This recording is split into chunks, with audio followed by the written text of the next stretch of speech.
I am now a father. Oh, that had to be the first soundbite of the year. It had to be, my beautiful movie peeps. Hello and welcome. Thank you for coming here on the first 3C live stream of 2026. Happy New Year, everybody. Let's do a little Disney princess wave. Yes.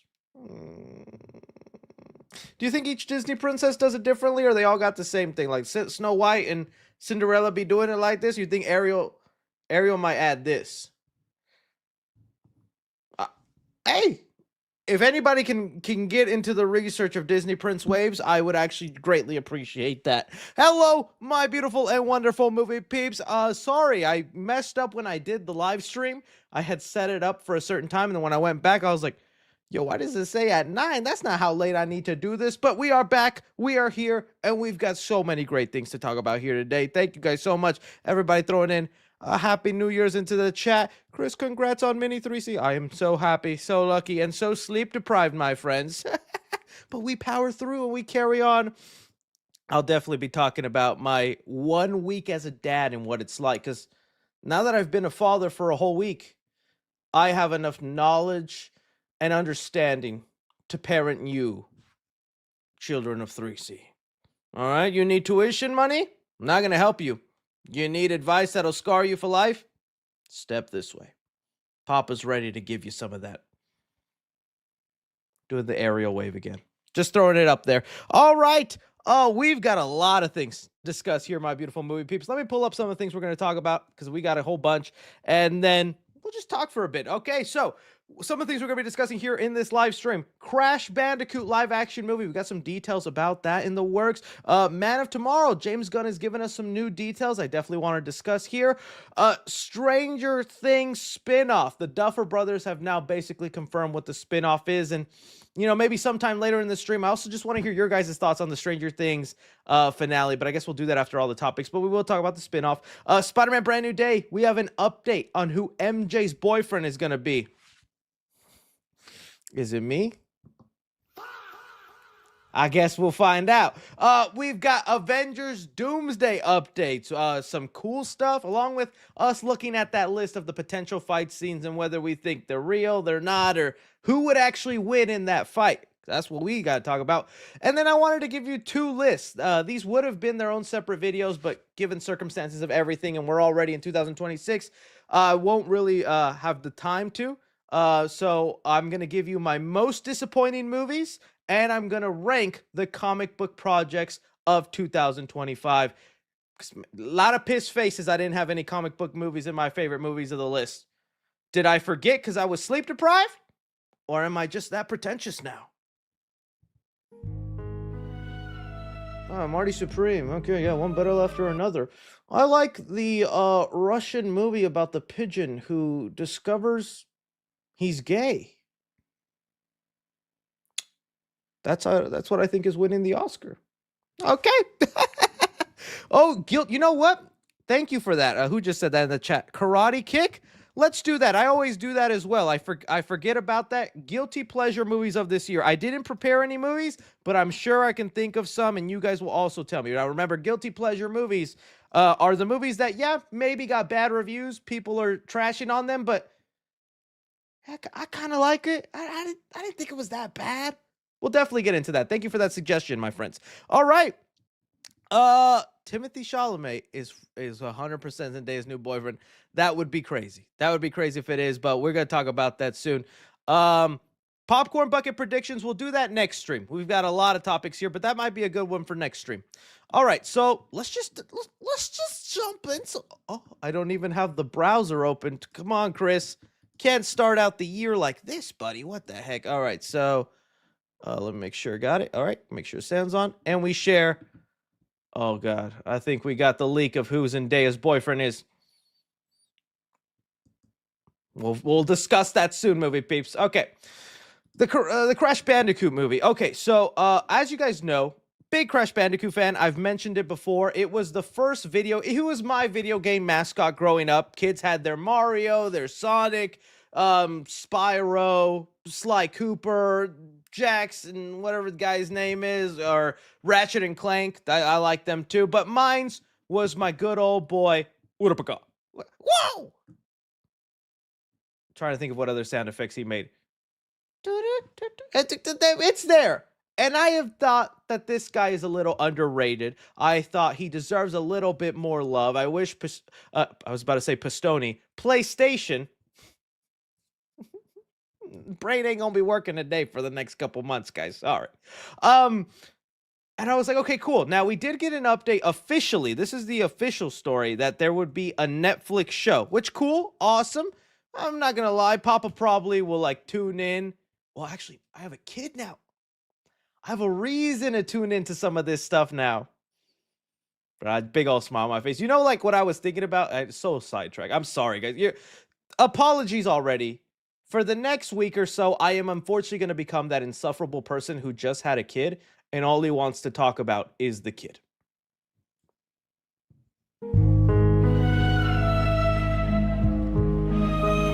Don't know how that sound effect fits, but it felt like a sound effect moment, right? So bear with me. I will shed that away and I'll stop being that person, but for now I am.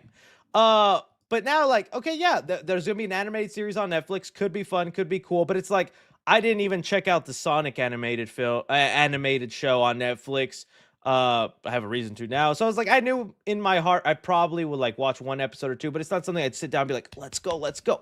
However, though, something has come about from Scoopers, meaning that animated show could just be phase one in the Crash Bandicoot cinematic universe. So let me get into it here. I got the tweet off to the side, and then we'll pull it up here.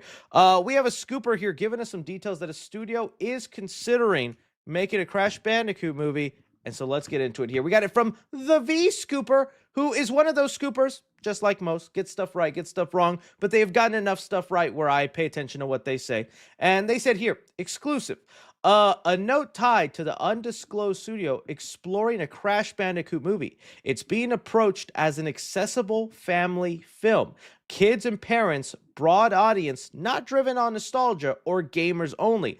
No format settled yet. Early exploration likely coming around 2030. They give us a little bit more details here. The key is it suggests an approach like Mario or Sonic, a fun, story-driven, feel-good movie for everyone. Avoiding something built purely on fan service, characters, and story are prioritized, unlike others like FNAF. That's a good sign. Okay, so again, kind of taking this with a grain of salt, but going forward with this is kind of what I pictured with a live-action Crash Bandicoot movie. I know this is probably like the most lazy way, but I feel like it is the right way to go with this kind of character, is follow a little bit of the Sonic formula right now. Like, that makes sense to me. Even if you do the crappy thing of he has his world and he peeps into our world, and now he's in New York spinning around collecting Wampa fruits and has a really hot girlfriend, dude. Like, that Crash girlfriend, bro. Don't let her around my Wampa fruits, know what I'm saying? Bro's a father, by the way. But I'd be playing that game and they're like, you gotta rescue her. And I'd be like, time and place, homie. You tell me and I will be there for her. Dr. Cortex will not stand in my way.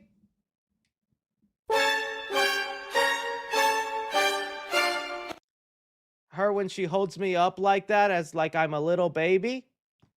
Oh boy, yeah. I also need you guys to know the reason I'm able to live stream is because my mother and sister are home right now at my house taking care of my son, and they said they'd be tuning in. They're hearing everything you're hearing.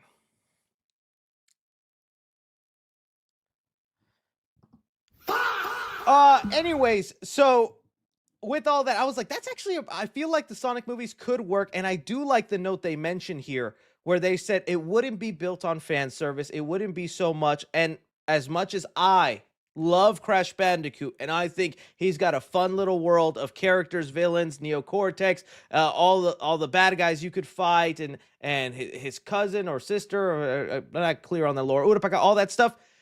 I still would consider Crash a bit of a niche project, and I don't consider him maybe as huge as like a Sonic, a Mario. So going the route of just trying to create a good, fun movie first that includes elements of the Crash world, right way to go. If you go the fan service route like FNAF, where it's like, yeah, you better have played the Crash games, you better know this story because we ain't gonna hold your hand, buddy, might not be the best route to go about it. It might be, uh, it might deter some people, and I think just trying to make a fun movie with Crash as a lovable silent character causing destruction could be cool. So I like this idea. Again, we'll see if it happens. 2030, that's kind of a long way. It's only 4 years away now, but still, it's a long ways away. It could be something that we hear about and then it never happens. I feel like Sony would probably be the people to do it. But with Sonic continuing to make so much money, studios pay attention to that. Studios look at that and go, Paramount earning all that Sonic money. We want some of that money. Who you got? All right, we'll take this little fool. But I feel like this little fool can sprout. Just saying. Just saying. So yeah, you guys let me know on whether you think this is something that could do well. Again, put yourself out of the context like myself. I'm a big Crash fan, but I understand Crash wouldn't be such a widely known brand. You just have to create it based on the fun of the movie. Jim Carrey does a lot of heavy lifting in the Sonic movies. Who is the Jim Carrey they could hire for the Crash movies? Will Ferrell? An Adam Sandler Crash Bandicoot movie? I can't do an Adam Sandler impression. What the heck was that? I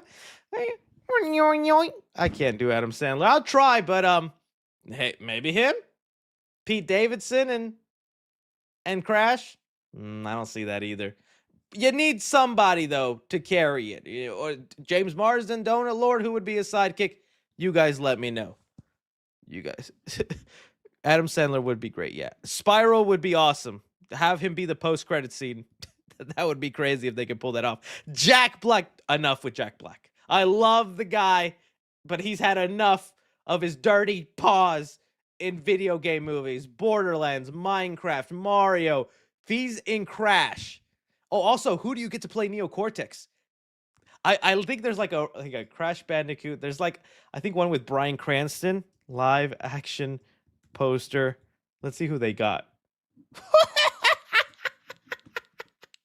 Dude, AI cannot do this. AI cannot do this. Who is that? Peter Dinklage? Not a bad choice. Not a bad choice. What do we got over here? Who even is this? That's not even... This is just a guy with an N on his forehead. There we go.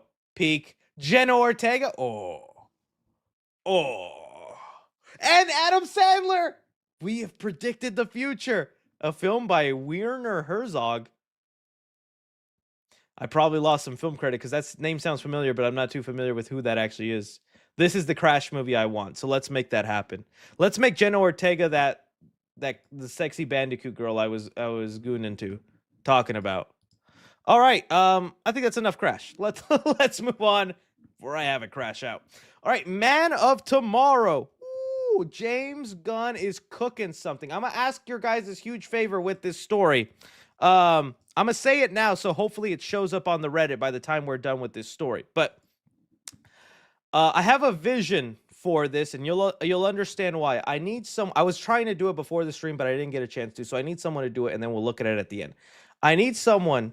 You remember the Me, Myself, and Irene poster? I say Me, Myself, Irene poster. Okay, I need someone to Photoshop a poster almost like this. One side Lex Luthor, one side David Cornsweat Superman. But all together, I need you to give him the hair and glasses and beard of Jimmy Gunn. Okay? This is your task. I am a father. You do as I say. That's what will happen to you. I'm practicing my authority voice. I don't really have it, but it'll get there, okay? I need Emilio to respect me. So that's what I'm asking for. It'll make sense when we get there. So I can't wait to see what y'all come up with. But in the meantime, as that is being created, let's talk about some of these updates with Man of Tomorrow. So we have one that came about with the movie involving a female that is said to be part of the film. This is the heavily rumored Wonder Woman that is going to be... did this just happen? Oh, I almost got fished. I almost got discussing fished. But for a while now, there has been a rumor here. It says a female hero character is rumored to be cast in Man of Tomorrow. She's a warrior, tall, late 20s. All details point to the character being Wonder Woman. That's still going around. I still like it. At this point, though, I am feeling like any fan castings that we're seeing, all these actresses would be great. Probably just won't end up being it. I mean, look at all the Brainiac fan castings we had, and that just didn't end up working. I'm thinking we're taming, but Diana being in there, I think would be awesome. The real thing, along with those reports still going around that I wanted to talk about, is James Gunn further detailed his vision for the movie. So he has it here in an interview with Variety. James Gunn teases Man of Tomorrow. At its core, it's about Clark and Lex. I relate to both of them. I relate to Lex's ambition and obsession, minus the murder. Okay, that's good, James. And I relate to Superman's belief in people, his Midwestern values. They're two sides of me. Now, you guys know, I actually really like Jimmy Gunn, and so far I'm enjoying what he's doing in the DCU. But sometimes I like to crack a little joke at Jimmy Gunn. I like to pretend he's my buddy, and he needs a little humbling. Okay. If I got on here and I said, Ryan Gosling and freaking, I'm trying to think of like the hottest people I know. Ryan Gosling and Jesus Christ. If I came on here and said, I think just Ryan Gosling has my sort of drive.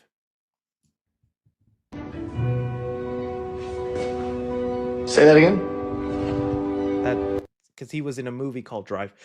I have the drive and determination of Ryan Gosling and the will and power of Jesus. They're two sides of me.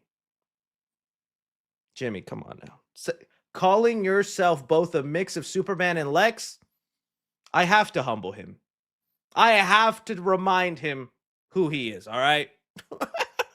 He said, no, run that one by me again. Obviously joking, but it is interesting that James says that, and even like being on his side and understanding, they always say one of the things that makes a good screenwriter, which I do think James Gunn is. He's proven it time and time again. The thing they say when screenwriting is write what you know. So if James Gunn thinks of himself as a Lex Luthor Superman combo, hey, I'm like Batman's brains and Spider-Man's agility. Get in line, ladies. Get in line. Then, okay, that's what he's going with. And Man of Tomorrow, we know, is a movie that's divided in perspective between Lex and Superman.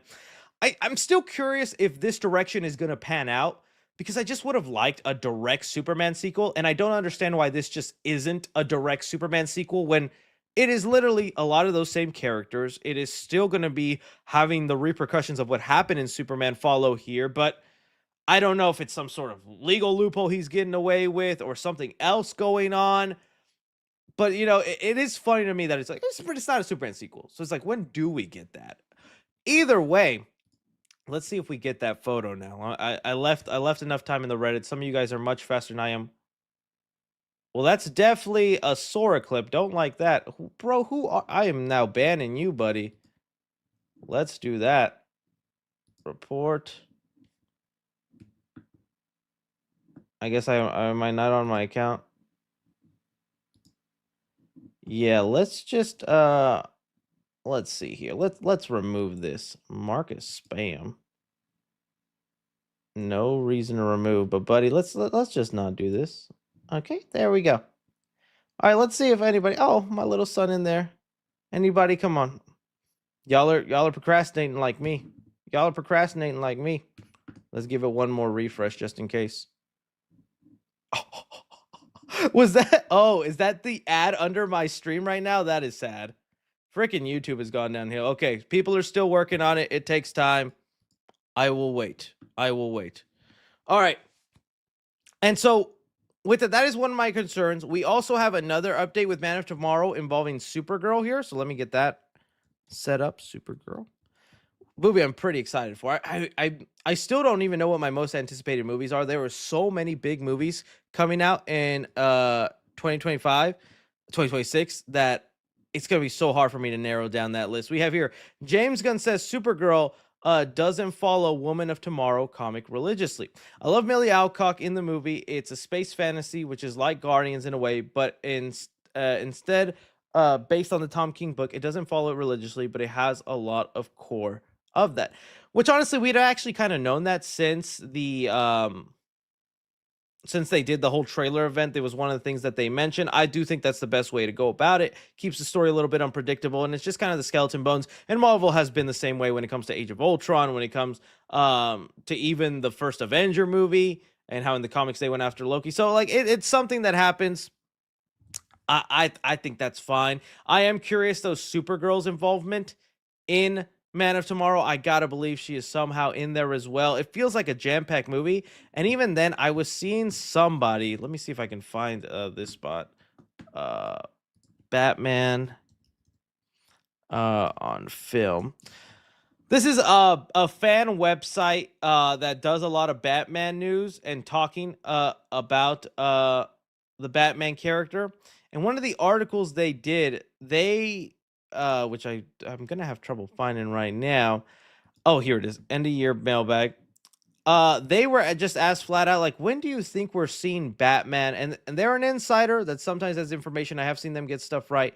And they were asked here, when do you think we'll see the DCU Batman? Maybe in Clayface? Well, it certainly looks like Gunn is hell-bent on introducing him ASAP. Even though there's a current Batman on film, Robert Pattinson, and Batman series of Matt Reeves, that's been pretty successful. Whatever, I'll say this. I'll bet 1 million that DCU Batman shows up in Gunn's Man of Tomorrow. There you go. Okay, interesting. Again, this is someone's more speculation, but this is speculation based on somebody who has had a lot of insider information and has even broke stories before in the Batman community. I mean, there's someone that I don't think just is flimsy and makes up stuff. So to hear them be so confident in thinking $1 million Batman shows up in Man of Tomorrow, part of me, I think, can also see the vision of why. It goes back to me being like, it's crazy how much history is repeating itself. In the Superman sequel is really a non-sequel, Batman vs. Superman, and it's a film that could feature Wonder Woman and Batman in it, and Lex Luthor is there also, fighting another villain, whether it's a Doomsday or a Brainiac. Now, the reason I want to believe it, I don't think Batman would have a large role. I think he'd be something that maybe shows up in the end, is kind of a last resort, or even a post-credit scene kind of situation. Because if Brainiac is coming in, and you're raising the stakes from Superman, where he was already splitting an entire city in half, I think Brainiac is a big enough threat where Batman steps in. He's like, boy in blue, you almost cracked the earth in half. I need to be here for this, and I don't trust that Lex boy to get this job done. Because Batman also be having that intellectual mind, right? So we could see Batman step in at the last minute, or be some sort of last resort help, or maybe be lurking in the background and doing things to help the trio. I could see that going down. But it is crazy how history kind of repeats itself. Cameo on the news as Bruce, most likely. That would be kind of cool. That'd be a kind of cool way to also do it. Let me see here. Probably a Bruce Wayne. You know, maybe that'd be the better option. Just a Bruce Wayne cameo instead of Batman. Yeah. Why did you say that name? Brainiac. My uncle was named Brian. That's kind of like Brainiac. Why did you say that name? All right, we're giving one last look to the Reddit, and if it doesn't pan out, well, we tried, my movie peeps. We tried. This is the first time y'all have ever failed me in something like this, and I don't blame you. It was kind of a tough ask. That's why I was like, I'm gonna bake it before the stream, and I didn't. In the Clips channel though, so you have something to look forward to. I will have a picture up on the Clips channel because I'm so determined to make that Photoshop, because I think the image is too good to ignore. I am like Superman and Lex. Oh, Jimmy, you're so humble. I love you, Jimmy. I'll never get invited to another DC premiere. I just know it. But it's okay, because I got you guys.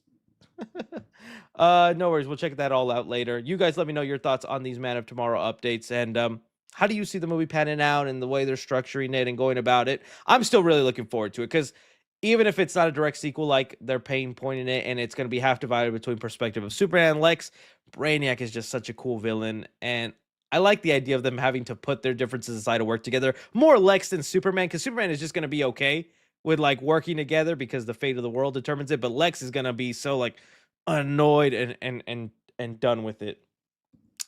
All right, let's talk about Stranger Things. Now, while later at the end of this stream, when we're kind of done with a lot of the topics, I definitely want you guys in the chat, even the regular, to kind of give me your thoughts on the finale, specific moments, best moments, because it's crazy that it's all ended and it's done. With that though, we do have some spin-offs and things in the works. We know we have the animated show that's going to be coming out, which I don't know if I'm going to be crazy to watch it. It's so weird that they have it an adventure set between season 3 and 4, I believe is what they said. How could they have that big of an adventure based especially on the trailers? It's like y'all did some crazy stuff and y'all never talked about it.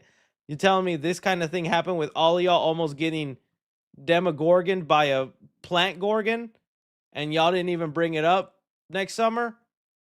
It's gonna end with like the Men in Black coming in and phew, y'all forget this ever happened.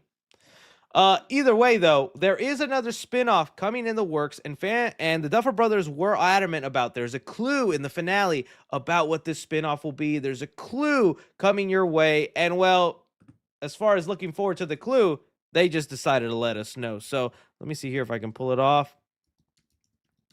Stranger Things. The Duffer Brothers basically admitted what the spin-off would be about, and here we go. See, the Duffer Brothers say the spin-off show is a completely different story in a completely different location with completely different characters. So remember that while I pull up and look it up here on the thing, because they did say what it would be. Almost there, almost there, almost there, almost there, almost there, almost there. We do have to talk about some of this other stuff that's been popping up. But I'm like, I also felt like it was just not the route I thought they'd go. I thought there'd be something slightly. Oh, now I went too far, I see. I thought they would do slightly something more in the vein of it, and they do say it would still feel Stranger Things-esque. Oh, here it is. All right, so they say here, the Duffer Brothers reveal that the rock in the briefcase is essential to the Stranger Things spinoff. There are no plans for any spinoffs of Hopper / Joyce and Montauk or Holly and Wheeler. So this is kind of graphic, but I guess I'll show it. Oh, dude, that kid was just covered in blood. All right. My thoughts on this. I'm fine with an expansion of the Stranger Things universe. I mean, I feel like there's still so much within the world to explore. But this spinoff, I think, is a good segue into another big issue with the finale that, oh, dude, the like to dislike. So them Stranger Things fans were not happy. I was a little negative on that finale. I still, like I said, ended up giving it like a thumbs up, but I wanted to give it 2 thumbs up in the air going, that was a great ending. And I was just like, somber ending. It was a safe ending. I would have liked bigger impact, but whatever. But this is another thing. So this is something that makes sense to me because I was one of the fools who went to go watch the Stranger Things play. You actually do find out the backstory of this Rock, this Russian spy, and Henry Creel in this situation. The Rock came from a facility where a bunch of Navy soldiers in the 50s got on board a ship, and through some experimenting, they were transported to the Abyss, aka Dimension X, and they saw Demogorgons and all that stuff, and they got this matter, I guess, that's connected to the Mind Flayer, and one of the characters that got that was Papa's Papa. Yeah, Papa squared. And from there, that's how Papa became obsessed with trying to find the Abyss, discover Dimension X, and leading him to the project that created 11 and all of them. That's kind of the story, so it really sounds like that's what we'll be doing. And here, let me see if I can pull it up. Stranger Things play ship, so I could show you. This is the ship in the play. So this is kind of how the play opens up: is they get transported. They're all like, "What the heck are we?" Demogorgons come in and all that. So it feels like that could be it. Is like maybe we follow just a group of soldiers that were stuck in Dimension X for a whole season. It could be fun. We could explore other monsters and things in there. This also makes me wonder if that's the reason we had, I don't know if you guys remember in one of the episodes, it's going to be hard to look up, Stranger Things white goo. Oh my God, please don't have anything weird come up. But in one of the episodes with all the white goop, if you remember in these scenes, and if there's a better explanation, please let me know, guys. In these scenes, as they're passing by all the white goop, there are soldiers in like old army uniforms that I believe are like 50s stuff. I'm thinking that's all connected to here. I'm thinking that's those guys that were there trapped in the goop are probably some of the same characters we're probably going to meet and talk to in this Stranger Things spin-off. Because those army uniforms did not match the period for the 80s and the era it was set in. Those were clearly like 50s, much earlier inspired, and they never addressed it, never talked about it. So it's like, okay, I think then that's all going to tie together and we're going to get an idea about all that. I'm fine with it. But it reminded me again of an issue where like there was a lot of stuff in the play that wasn't touched about. And one thing that kind of pissed me off with the Duffer Brothers they mention here is, you guys know, in the Stranger Things play, they admitted it, and well, I'll talk about that in a sec. They admitted it, that like Holly, not Holly, Joyce and Hopper, they all went to high school with Henry Creel, and you even saw it in one of the visions, because 11 Max goes into a memory and she's looking at a play and it says featuring Henry Creel, has Joyce, Hopper. They all knew the big bad guy in high school and went to school with him. And it's just something that's never addressed, never talked about. I think the Duffer Brothers said it happens off camera. Stranger Things off camera. See if I can find the actual tweet here. And I'm like, that just isn't satisfying to have happen. Let's see. Stranger Things. Henry Hopper. I'm trying to find the actual tweet. I know I should be preparing ahead of time, guys, but see, like this is from the play. That's Henry, that's Joyce, that's Hopper. I believe this is a guy who dies in season 2. I forget his name. Bill the Hero. I know I should probably remember his name. But that kind of stuff, I'm like, how do we just not use that to our advantage? How is that not something as a plot point, as a thing? Bob, thank you, Bob. I knew it was a B. How was that not something that we used in with because who gets the final kill on Vecna? Joyce. She suffered a lot of pain from Vecna and essentially the Mind Flayer, but they're one now. And Joyce gets to have that final thing. Don't you think it's a crazy thing that the guy who ends up being your mortal enemy, your Joker, your Green Goblin, is a guy you went to high school with? Wouldn't that like add to the impact of the scene or be brought up? But it's like, it's never really addressed, and it's something that a lot of people watching the show wouldn't even know unless they knew about the play, right?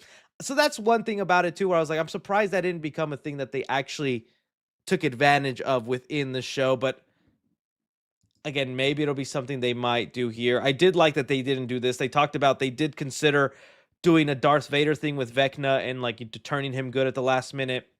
No, it was the final episode. If you were going to do the turning good, it would have been 2-3 episodes before the finale. Waiting to the final episode would have been so bad. So I'm glad they stuck to their guns and they're like, nah, I'm just a bad boy. So all that said, we'll see if that spinoff goes good. This was something else that Duffer Brothers had to address because so many people were like, where are all the Demogorgons? Where are all the Demobats, the Demo Dogs? And they just said, mainly, it's just that Vecna wasn't expecting the sneak attack on his home turf. Never in a million years could he even imagine that. They're there somewhere. Homie, come on now. So yeah, we'll wait and see on all that front, but you guys see that that is essentially going to be the basis for the spin-off, this Rock, going into probably these Navy soldiers, the first time they go to the Abyss. They said there's new mythology, new characters, could be cool. I'm willing to give it a shot, but I do think one thing about this that they're not considering, a big thing that made Stranger Things big, and I think even it Welcome to Derry as well, y'all might not believe me, I do think the common denominator of kids versus something bigger than life is a huge draw to the show.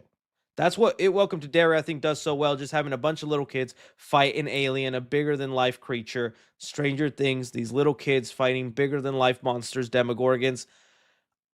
I think if you shift the show completely away from some sort of kids and just go like army soldiers in like an alternate dimension, I think you're going to be surprised when you go, is no one watching this?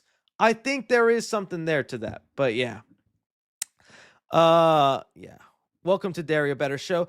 Well, I see that, and while I agree, Welcome to Derry was a knockout, and it ended so much more satisfying. That's easy to say for a season one. I think if we're comparing season one Stranger Things and Welcome to Derry season one, I'd argue season one of Stranger Things beats season one of Welcome to Derry. Just by a little bit. And it's debatable. You could debate the other way around, yes. Now, going through whole 5 seasons off one good season, it's not a comparable rate. Let's wait until we get to that season 3, because they have a 3-season plan with Welcome to Derry. Then we can kind of better compare what's the better show. But I think one good season isn't fair of a comparison right now. But yeah. Someone said, no, season 1 is not debatable. Said, nah, season 1 is better. Hey, y'all see? Y'all see? Y'all good? Y'all right? Y'all right on that. Someone said, check the Reddit real quick. Let me just double check that, and then we'll move on to the next story. All right, let's see here. There we go, homie. We got some cooking. We got something cooking finally. We need to add the Jimmy Gun glasses and hairs, but we got something cooking. Homie, I'm going to have to block this fool. Let me just. All right, this is it. A ban right here on the 3C Live ban. Let me write why. Cause I hate you. Dot. Fa. All right. You done, kid. Goodbye, bozo. I want to have the Rizzler on the channel one day, so I'm not going to remove that. I don't even, this isn't even what I asked for. All right, let's continue on. All right, let's see here. Said Chris, there's a better one? Okay, let me see. Oh, yes, there is a better one. This is perfect. James Gunn right here when he looks in the mirror. This is James Gunn when he looks in the mirror. I'm like 2 halves of the same coin. I need to make a movie about this. That's pretty good. That's pretty good. They finally started popping in. Thank you. All right, let's see. There's more. Okay, well, that's just terrifying. That's like if the Thing from the Thing combined Lex and Superman. All right, well, my 3C Reddit is just a wasteland. Just a wasteland. All right, let's continue on here with more stuff. We were on Spider-Man. Okay, so we have a small update with Spider-Man Brand New Day. You guys know last week we talked about there was a report going around that MJ would have a boyfriend in the movie. She'd be getting a dude who isn't Peter. Hopefully it's not this fool Paul, because anybody named Paul, including heavy spoilers, just bye, Paul. Heavy spoil that, buddy. Just kidding. I love Paul. But that's all we heard. And I was like, you know what? I know people are going to be mad about that, get upset, but she doesn't remember Peter. She doesn't know their relationship. She's in college. She's allowed to have another boyfriend, and it'll be a good conflict for Spider-Man because it'll hurt him, but it'll also bring him joy that she's happy. It's like such a conflicting feeling. And it's a perfect Spider-Man story device, right? Well, we got some updates to that thanks to Daniel RPK, where he said here, the actor who is going to portray MJ's boyfriend is an actor from Star Wars. Who do you think it is? All right. And I think I have the answer. I don't know any insider information, but I think I know 100% who it's going to be. And I'm shocked when I looked at the replies, nobody guessed it correctly. Nobody got it. I mean, first, let me just show you my fan theory. Hey, MJ, who's this? It's a trap. Colleges. All these years and all that money, it's a trap. Hi, Colonel Akbar. Nice to meet you. We clapping cheeks. This is going to be a real scene in the movie. I like, you see, AI can't do this. I had to Photoshop a sweater and the words NYU. Let's take a second to pat on the back of Chris real quick. Thank you, thank you, thank you. Yeah. Obviously not, but all right, we're looking through the list. People were like Adam Driver, Jeremy Allen White, because he's technically in Star Wars now because he's Jabba the Hutt's son. Let me see here. I guess the guy who plays Ezra. Palpatine would be crazy. Ian McDermott. Mark Hamill was Toby, and no, Toby was never in any of these. And I'm scrolling through, and I'm not seeing the person I think it is. I think it's like so obvious who it's gonna be. I could be 100% wrong, but I'm gonna say it right now. I'm thinking. Here we go. I'm thinking John Boyega. I feel like that's who it's gonna be. I don't know why. That's where my mind went. One of the reasons for that is the dude is a big Spider-Man fan, like really big Spider-Man fan. I remember he was once gifted an item from I don't know, from a fan or someone else, but he said, "Oh yeah, Daisy, Ray from Star Wars got him this as a gift from Rap, and it's an Oscorp bottle from Spider-Man." Now, this was a long time ago, even I think even way before all this. And I don't think this was a hint for all that back then, but it's a sign that how big of a Spider-Man fan and thing like that and connected to that world he is. I think Boyega would jump at the chance to be a character in a Spider-Man movie, and I feel he fits the part. He is, let's see, John Boyega's age. He is, I think, 30 years old or 30. He's 33. And Zendaya is 29, which in Hollywood terms, that is close enough. That I think is close enough to be an age and for that to work. And I mean, John Boyega as like Harry Osborn, if you know that's where I'm stretching way too hard. But that could be. Well, I don't know. I don't. I don't know. Unc Boyega. Unc ain't that Unc. And I'm pretty sure he's still in the stories. Yeah, see, so I don't know. That's who I'm guessing. I was surprised no one brought that up, especially if they do want to do the Osborn connection, because we've talked about that. I wouldn't mind him as Harry Osborn. That'd be kind of cool, especially if then they go with who they have the voice cast from Friendly Neighborhood, which was Cole Domingo, I believe. Cole Domingo. Because he was the voice of Norman Osborn in Friendly Neighborhood, and if this is the route they want to go, that's John Boyega's dad, Harry. Like, I don't know. I feel like that could work. That could be that all the right and cause some conflict in there, but that's just some thoughtful wishing right here. The other names, some people I was like, that doesn't. Adam Driver would not work. Let's look at Adam Driver's age. Isn't that bro in his 40s? Unless MJ is in need of real some financial assistance, she's not gonna go that. That's just not possible. We're just not doing that. That's not going to be happening. Jeremy Allen White, is he close enough in age? Jeremy Allen White. I think that's cutting it close, but I would say maybe under the right makeup and good haircut, that could be it. I don't even know that actor. The other one I was seeing a lot of was this guy. I don't know. What's his name? Y'all know his name? Was he the one from The Good Place? Is that actor? Good Place cast. Is that him? Manny Hansito? Is that him? Or did I do a racist? Acolyte guy. Walter White is Harry Osborn. Okay, someone said yes. All right, good. What's his age? Okay, that's I think unfortunately too far. Luckily he does look very young, so maybe. But I feel like it's unfortunately a little too far. They wouldn't do that. But you never know. So I'm going with John Boyega. But for all we know, it could also be someone like that's not even a main character. It doesn't have to be one of the big Star Wars characters. It could be a guy who showed up in like one episode of one of the random Disney Plus shows. It could be a background character or someone like that, and he's just getting in there, So we'll see. Someone said Sam Jackson, Nick Fury, Dayton, MJ. Peter, I remember. Now she's mine, Peter. All right. You guys let me know who you think it'll be then on that front. All right. Avengers Doomsday. The updates continue on, and I'm going to have to be careful because every time you search Avengers Doomsday, just leak upon leak. And there's like a lot of people that are like, these leaks, Kevin Feige's going to come to your house and he's going to shoot your mom and all this stuff. And I'm like, dude, geez, Kevin, not my mom. Please.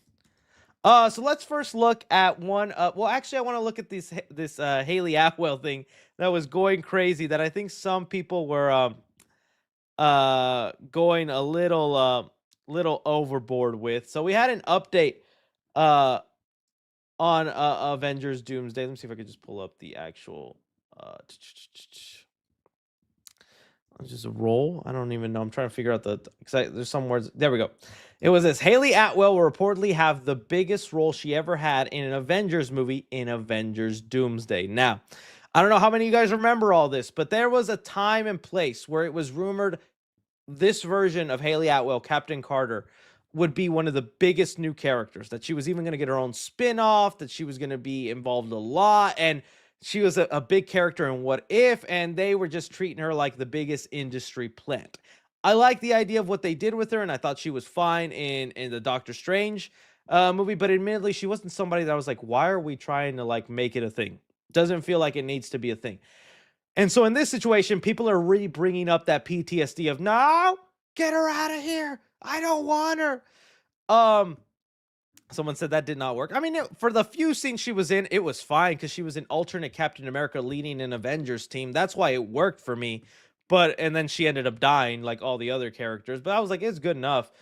But I think people are not reading correctly into this. It says Haley Atwell will have a big role. It doesn't say she'll be Captain Carter. It doesn't say that she'll be this superhero form. And if you remember from the first teaser trailer for Doomsday, it's Chris Evans, Steve Rogers with his new little baby. I mean, if Doomsday is snatching that kid away and getting rid of it, well, Mama Carter's not going to sit at home and go, oh, just tell me when you get my kid back, Steve. Dinner's at 7. Use that time device. Don't be late, kid. No, she's going to get somehow involved. She's going to have a part in it. And I feel like that makes sense. Doesn't necessarily mean she's Captain Carter. So I saw a lot of people getting upset and angry again, going, no, why are they bringing her back? What are they doing? Where I'm like, her kid's literally going to get kidnapped. Something's going to happen to that baby. Of course, Mama's going to be involved in trying to save him. We'll see to what extent. Some people were thinking she was going to be the female Doom, because there was a rumor going around that there's supposed to be a female Doctor Doom. Hey, she was already this female version of Captain America. Female Doom. All right, let me see what that armor looked like on her first. Oh boy, yeah. Let me see how that looked like for y'all. Know that Black Mirror episode? Y'all know that episode. Elite ball knowledge. 30-year-old man and father, by the way. Just want to remind you guys, because y'all will. Doom's wife. See, I feel like if that still ends up happening, a Doom's wife thing, it's going to be Vanessa Kirby, whether it's from the Fantastic Four or an alternate Earth. And I mean, also, if they are going with the Robert Downey, so many people think, because I've been seeing this, since we know he's going to, whatchamacallit, since Doom is like on this rampage where it seems like he's kidnapping kids, a lot of people are like, oh, because in his world, he lost Morgan Stark. Well, Victor Von Doom wouldn't have Morgan Stark because he's not Tony Stark. He looks like Tony, but I feel like the movie's going to explain he does that just to kind of deceive certain Avengers, and that's not his natural face. His natural face is probably all like disfigured and scarred. I don't think he had a Morgan Stark, but he definitely probably had his own kid. Someone said, bro, you said it. I said, bro, you said it. All right, there's that. So let's go on to these fight scenes now. All right, so these are the rumored fights that we'll see happen in Doomsday. I say take it with a giant grain of salt, and I don't even know if I believe it. But hey, just for the fun of it, let's go through it and let's accurately pick who will win. Now, I am going with just based off skill, but I want to remind you the wise words of Stan Lee. Michigan dog. He always said, whenever asked who would win a fight between this and that, and his answer was always whoever the writer wants to win. If you put me in a fight, I mean, look at Stranger Things.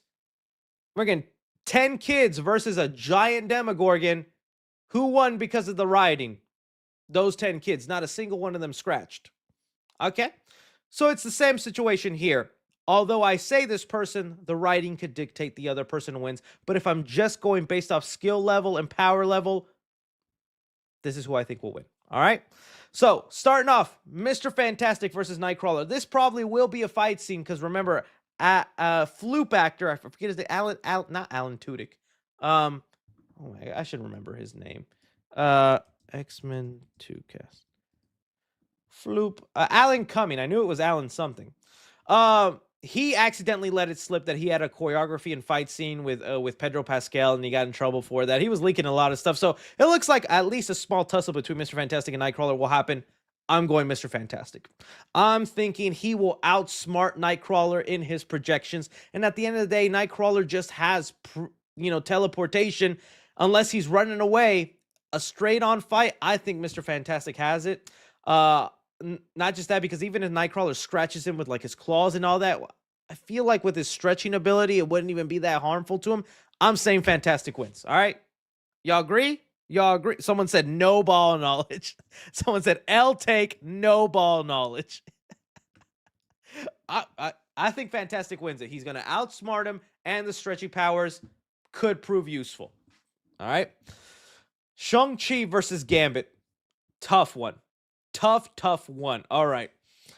I know some people want to go Gambit because of the awesome scene that he was given in Deadpool and Wolverine, and he admittedly has a pretty powerful ability with reusing kinetic energy and stuff like that. However, I think Shang-Chi's fighting abilities outmatch Gambit, and I think with his 10 rings, he even like creates some shield bubbles with the fight in his father and all that. I feel like he can do enough to put Gambit on his back. I'm going Shang-Chi on that one. Shang-Chi's winning that one. That's my stance on it, but maybe Gambit gets a good hit with his pole. Gambit and his pole might do something. It's Channing Tatum. He could start stripping. Shang-Chi might just be like caught off guard, like, oh boy, yeah. Oh, we having that kind of fight, huh?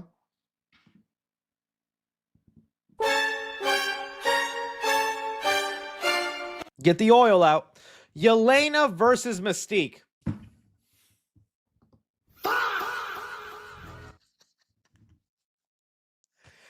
You know what? I'm to me this one's obvious, but now as I'm thinking about it, is it though? Okay, because Mystique is a skilled fighter. Okay, we have seen it a lot in the early X-Men movies. She's got Black Widow moves. I mean, she's got that move where she puts her thighs on your neck and cracks you. Me next. I'll take the risk. She's pretty flexible, pretty bendable. Yelena is also supposed to be a skilled fighter, but she also has the added bonus of gadgets, which could give her an upper hand. I don't know who is the better fighter between Yelena and Mystique. This is actually kind of a tough one now that I'm thinking about it. I thought this would be easy because I think of Yelena as just like a regular person and Mystique genuine powers. I'm going Mystique. I'm thinking she will be able, she has at least some fighting ability to keep up with Yelena, but being able to turn to different people could give her a psychological edge. I mean, she could turn into her dad Red Guardian, be like, I was your daddy. And she's like, oh, you were my daddy. I did that. You know, she could turn into her sister and be like, I'm dead. Oh, you are dead. Oh my God. You know, could be something. Could be happening. So someone said 0-3, Chris. Wow. No, I am come on now. I am cooking here. So far, Mr. Fantastic, Shang-Chi. Oh, I skipped the Doctor Doom fight. I'll go back to that one. My bad. Okay. Mr. Fantastic, Shang-Chi, and Mystique. Again, it's up to the writer, and you could create a scenario in your own head just like I'm doing of either one, but this is where I'm going off. Going back up one because I just missed one. Gambit versus Doctor Doom. Homies, Doctor Doom is the main villain. If Doctor Doom don't win this fight, why the movie named after him? Doctor Doom wins that one. I think we have to agree on that one. Come on now. That's like Thanos versus M'Baku. It's like, come on now. We know who's gonna win. All right. Moving on here. Captain America versus Cyclops. This one is tricky. This one I think is a 50-50 even split. Personality-wise, Captain America and Cyclops are pretty similar to me in Boy Scouts and people who want to do right. They're leaders, they're mentors to their fellow colleagues, whether it's Avengers or the X-Men. Now, Captain America has his shield, Cyclops has his optic beam. Unstoppable force meets an immovable object. That's what we're seeing here. And Captain America. This is a toughie. That honestly, either way, I think you're right on this one. But I think also, yeah, that's what I was about to say. That's what I was about to say. Uncle Sam's got it. If it's Steve Rogers Captain America versus Cyclops, I'm seeing pretty evenly matched. If it's Sam Wilson Cap versus Cyclops, no hate to Sam. Love the guy. I think he's still great and deserves a better movie than what he got with Brave New World and all that stuff. I'm going Cyclops. Y'all hate me on that one? I'm going Cyclops on it, man. But also, this is me with the hope that they're going to make Cyclops move the way he was moving in the X-Men animated series, right? If this is Cyclops the way he was acting in the early X-Men movies, then I think you might be right. Sam could actually win that one because Sam stood toe-to-toe with the Red Hulk, right? I think he got pretty fairly lucky a lot of those hits, but he still stood toe-to-toe with the Red Hulk, and that ain't nothing. So, again, I think maybe arguing the other way could have it. Sam beat Red Hulk, though. Bro, Sam is going to... You know what? Yeah, you guys are convincing me. Y'all are probably right. All right, we'll see. Sam is so overpowered now. Slightly. I mean, yeah. But I think Cyclops could... He would... See... The reason, though, it's different between Red Hulk and Cyclops is Red Hulk was just brute strength, was just coming at him with rage and strength, and Sam outsmarted him. Sam is now fighting a smart, strategic battle guy. He's not just going to come with brute strength. He will see his wings have vibranium, his wings have this. He will even probably use the absorption of his suit against Sam with his optic blast. Just spam him, optic blast, until that suit just kind of... pops and he unconcussions himself. Cyclops is smart like that. That's me optic blasting you who disagree. All right, let's move on to the next one. Captain Marvel versus Monica Rambeau. I'm going Captain Marvel, right? I see Captain Marvel fighting Thanos. She stood a pretty good shot while he had Infinity Stones.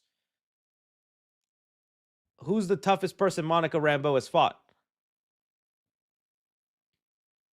Exactly. Captain Marvel. Done deal. Sentry Void versus Professor X. This is a tough one, too. Because obviously, if we're talking just physical, well, yeah. Sentry/Void beats him. But the Void is also a mind game. And this is honestly going to be a great fight if we get it. Because the Void puts you in a space, makes you live your trauma, makes you have all that. Professor X is all about them mind games. That's his home world. Then again, though, we say that with Wanda, and bro got... Damn, let me think about this.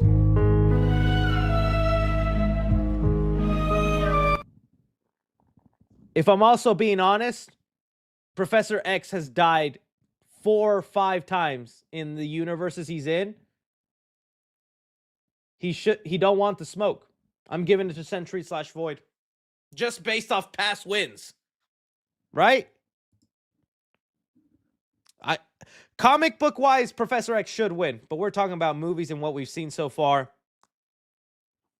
I don't know. Void wins. Okay, so let's see here. Mr. Fantastic, Cyclops, and Captain America. So these 3 people versus Doctor Doom.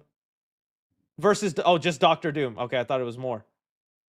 Well, I mean, that just goes to show you strengthens the argument of Gambit versus Doctor Doom. Imagine if Gambit actually beat him in that fight. It's probably a Doctor Doom variant if he actually does win, too. I mean, if Mr. Fantastic, Cyclops, and Captain America don't beat Doom, what are we watching this movie for? What are we doing here? That's just probably how OP Doom is, and we just have not seen him yet. I'm going to have to go with those 3 heroes. But that'll be a great fight if Doom sweeps them up, right? That's that. God Loki versus Doom.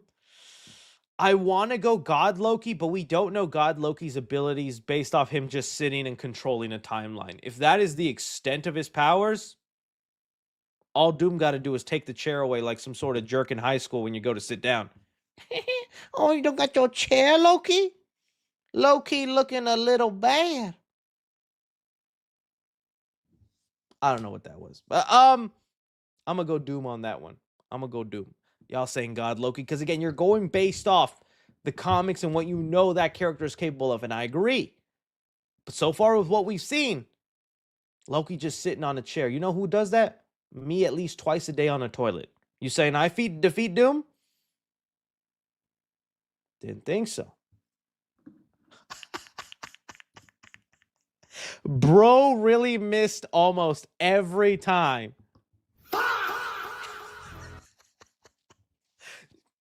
Hey, okay. Comment section of the clips video. Be real with me. Genuinely. How many do you think I got right? Well, I guess we'll also find out when this comes out, if these are even real.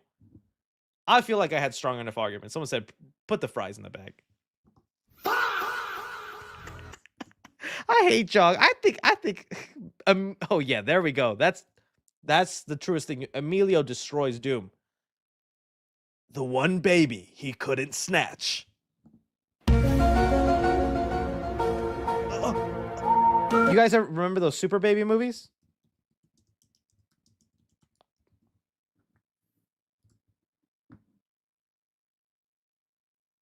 Who was smoking crack in Hollywood? We'll have to figure this out someday. I think I've seen at least one of these movies. Super Baby Geniuses. Oh man. All right. So those are the supposed fights and my guesses. You guys say I basically got them all wrong. We will see. Someone said about half. Okay. All right. All right, we good. Was there been more stuff coming out? I haven't seen. Someone said check some stuff. Let me see. Let me see some stuff. Hang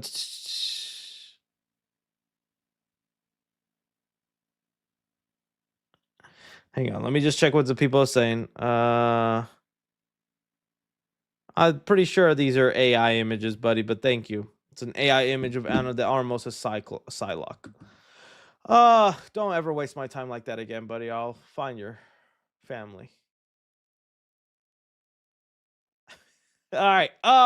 Let's go into some of our lists now. So we're gonna go into our list. I won't try to spend a crazy amount of time, and definitely, please, guys, I'm gonna need your help when it comes to the guilty pleasure movies because I had not thought that ahead. But it is a list I want to talk about. So let me go into my most disappointed movies of 2025. Now, reminder, these are movies that I don't necessarily think are bad.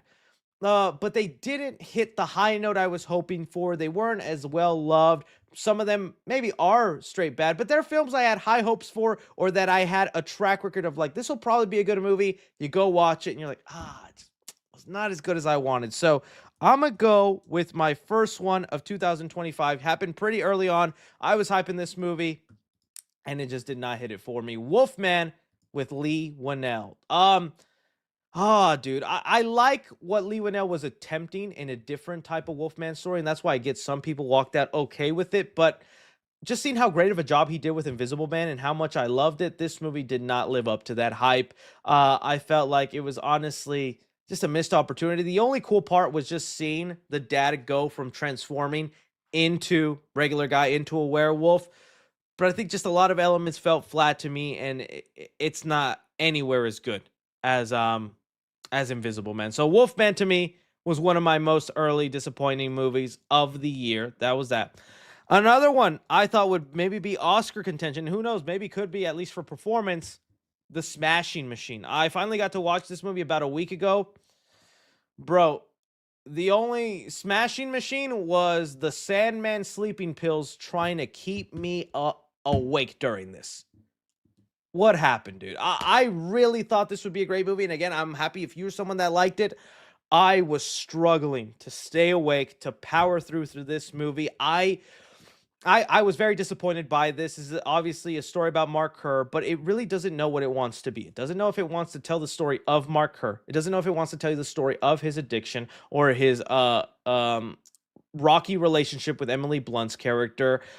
I went into this movie not knowing much about Mark Kerr and his career. I left this movie also not knowing much about Mark Kerr and his career. There's just so much about him I feel like they didn't go into. I like a little bit of what they attempted to do early on. I got the movie was going for a vibe of like a documentary style film without the officeisms, meaning like they address the cameras there, they do a fourth wall, but it's filmed a lot like a sports documentary. Like you're like a guy with a camera watching you and documenting you for a couple of years through his abuse. But that got old thin. It felt like the story was meandering and just going nowhere, aimless. I'm glad if you liked it. I do think The Rock gives a semi pretty good performance, but I wouldn't be surprised he doesn't even get nominated for this one. So I was honestly disappointed with this one, and especially looking at what his brother did, Josh Safdie, with Marty Supreme. I really was hoping for more out of this one, but yeah. All right, another one that you guys probably aren't gonna believe I'm adding here, but it is true. Shelby Oaks to an extent. Now, again, I have nothing but love and respect for Chris Stuckman. He said some of the nicest, great things when I was hanging out with him, and I still contend, as far as it goes, it was a solid start for a directorial debut. But I think I have romanticized and put such a high pedestal of who I think Chris Stuckman is because of his career reviewing movies, because of who he is, that I thought this movie would be as good, if not better, to other directorial debuts from YouTubers turned filmmakers like the Rocka Brothers with Talk to Me, and in that category, that I thought Chris Stuckman was going to knock it out of the park and be a 10 out of 10 movie. And when I saw it, it was a solid movie, but it was not 10 out of 10 for me. It was not a great movie. It had a lot of things that I felt were slightly generic. I was not happy with the ending and things like that. So, to me, I was disappointed. Again, disappointed doesn't mean worse movie. It means I was just had higher hopes for it, and it was just a movie I wanted more from. So that's just being honest with you on that one. So I actually think it was good. Yeah, again, I think it was a solid, nice start, and I think Chris actually has a promising career, and I can't wait to see what else he does. But I wanted this to be like an explosive hit, the way Talk to Me and other films have been. So yeah, we'll see. We'll see on that. Uh this one shouldn't be much of a surprise. I can't believe I had my hopes up for this one, but it's true. SpongeBob SquarePants, The Search for SquarePants, like there was just so much buildup that they were going back to the comedy of early SpongeBob, my era of SpongeBob, that they brought back the writers of the original SpongeBob movie and creative heads. And while I do like the animation, all the movie just really let me down. I cannot tell you how shocked I am with the Rotten Tomatoes score, because for me, 82% insanely high. Even the audience score is being honest about this movie. I can't believe that's how high the critic score is. The audience score is a much more accurate depiction of this movie. I just thought it was lazy, poor, not a good representation of where SpongeBob could be in the pop culture zeitgeist. And to me, this is honestly starting the downfall of the character, in the sense that in 5-10 years, SpongeBob just isn't going to be as huge with the next generation as it was for us. And that kind of sucks, because a movie could have been the thing to keep it going for a lot of generations. Let's see here. Oh, another one that kind of disappointed me. Tron Ares. Again, doesn't mean worse movie, bad movie, but it was slightly underwhelming for a couple of reasons. One, while I liked a lot of aspects, and especially the look of the movie, all the red light bikes. Let's just do it right here. Good stuff in there. Do think it was a mistake to make Jared Leto the lead. I think a lot of the concepts were cool, but maybe weren't executed as good. But the biggest disappointing part about this movie is the audience reception, is the box office reception, and how it looks like, again, another 10 years without Tron in our lives. This was a movie that was hopefully going to catapult us to another trilogy, to more movies, but instead history is repeating itself, where didn't get the critical buzz, didn't get the money it needed, and now Disney's grabbing Tron and going, back on the shelf you go. We'll try again in 10 years. And that sucks. That sucks. All right. So there was that. I got 3 more. Captain America, Brave New World.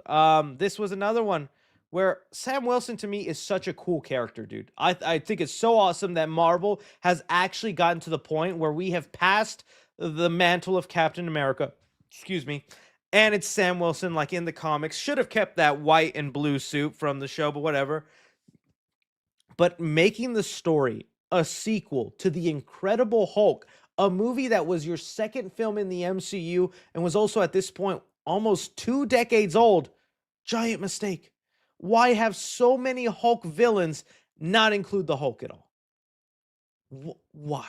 They really botched this when it came to the Disney Plus stuff, because I think Kevin Feige probably had the idea of the Disney Plus show to be his first movie, but we had to make streaming content, and I think that's one of the obvious things that led to the downfall of Disney. I think if you turned the Disney Plus show into his first movie, totally different conversation, would have been so well, and would have had a domino effect on movies like Thunderbolts to have a bigger box office, because then you would have introduced John Walker, a pretty, he's like a misunderstood hero to some people, where he's like a bad guy or a jerk you love to hate.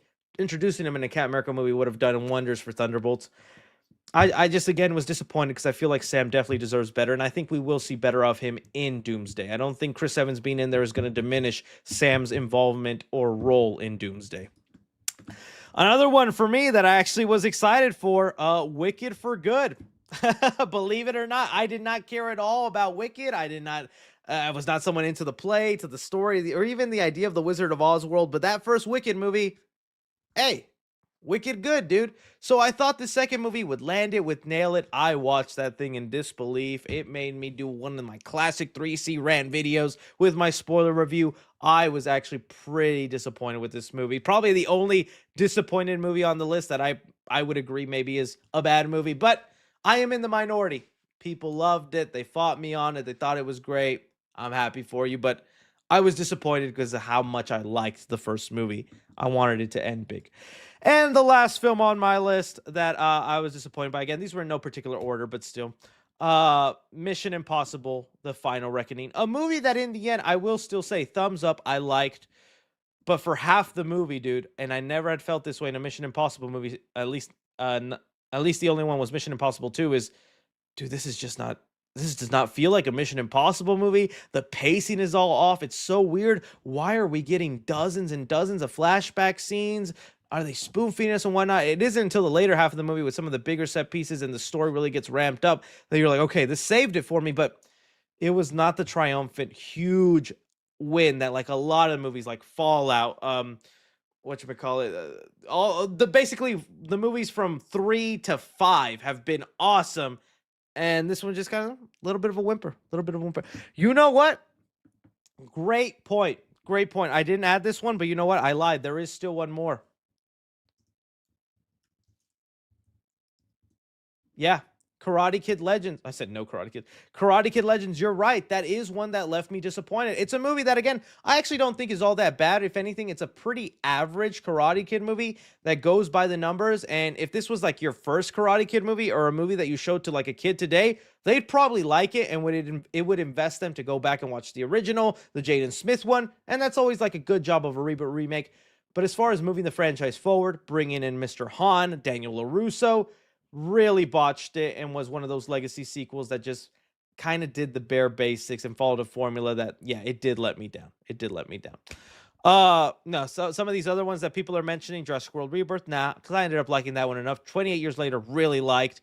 Things like that. You know what? Maybe to round it off, I will say these two. You're right. I will just be quick. Until Dawn. Yeah, just mainly because of David F. Sandberg, not so much the video game, but I have such faith in him. And this was, a lot of people liked it, but to me, I was disappointed in it because I thought David F. Sandberg was capable of a lot better than this. And then you're right, we'll end it here because this is a good one. Running Man. This is an Edgar Wright movie, dude. And it's the first time ever in an Edgar Wright film I said, this is a paint by the numbers generic studio movie. There is no flair, there is no style. None of the personality that Edgar Wright is known for is in this movie. I was about to say, a Chat GPT action movie, but I hate giving compliments like that because I don't even want to insult a movie with actual creative heads in mind. But I just mean in that sense that it just follows beat by beat, and it didn't land as well as I thought. I thought Edgar Wright was going to knock that out of the park, and it didn't. I was a little disappointed by that. All right. Those were my most disappointed movies. I'd love to hear from you guys down below what they were for you. It could be even movies I liked and all that. I know there's going to be a lot of differing opinions. But again, not the movies that were terrible, but the movies were like, damn, I wanted that to be awesome, and it was just or not all that great. All right, ranking the comic book projects of 2025. We've actually had a lot of comic book projects. Let me see here if I can pull comic book projects in 2025 just to make the list even longer, so it's not just what you call it, the movies, because I think there's only 4 movies that were out last year. I decided to include then the TV show, comic book movie projects, I guess. Um, I decided to include all this stuff right here, and I do have we're gonna ignore Wonder Man because that was at one point supposed to be in December, but it wasn't. All right, so I'm gonna start bottom of the list, and we were gonna go from here as far as projects go. All right, number 9 at the bottom of the list, Ironheart. I am happy if you're someone who walked away loving Ironheart, and admittedly, there are things about the Riri Williams character I liked, and I was getting into the parts of the show where it was about magic versus science. But again, Ironheart is another example for me of why the Disney Plus shows feel stale, why they don't generate excitement, because they have this formula of like a character doing this, doing that, introducing a secret cameo, Mephisto, having their costume at the end, storylines and excessive characters we don't need.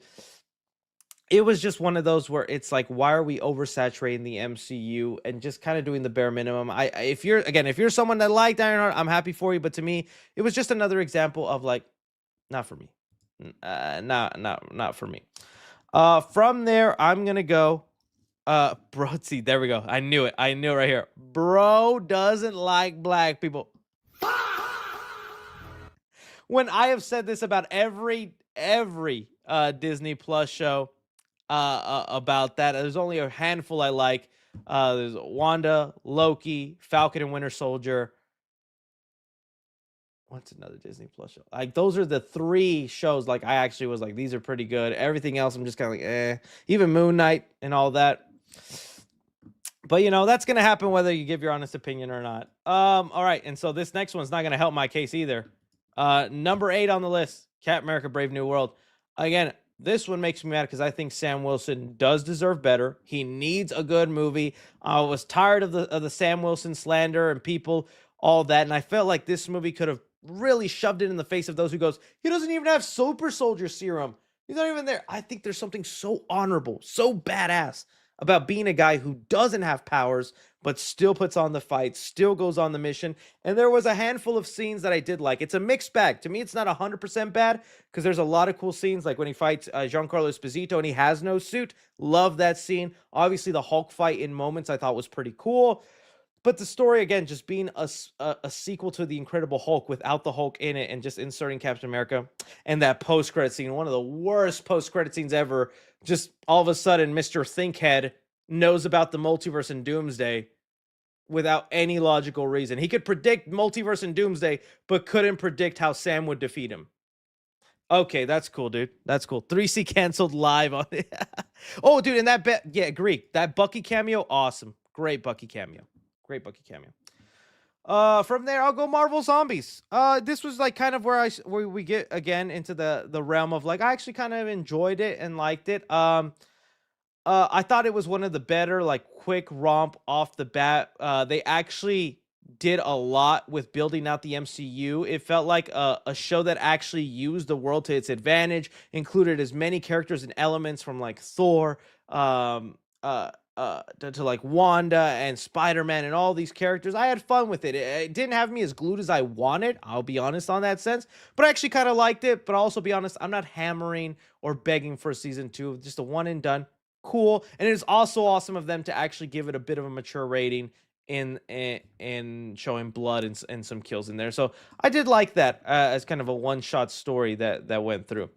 Next up, Friendly Neighborhood Spider-Man. I was crapping on this before it came out. I was like, they obviously want to bury this show. This is at number 6 right now. They want to bury this show. They don't even, because you have to remember, we didn't get a trailer for this show until 1 month before its release. I was like, that's a bad sign, yo. Wonder Man at least is getting trailers almost 3 months before its release.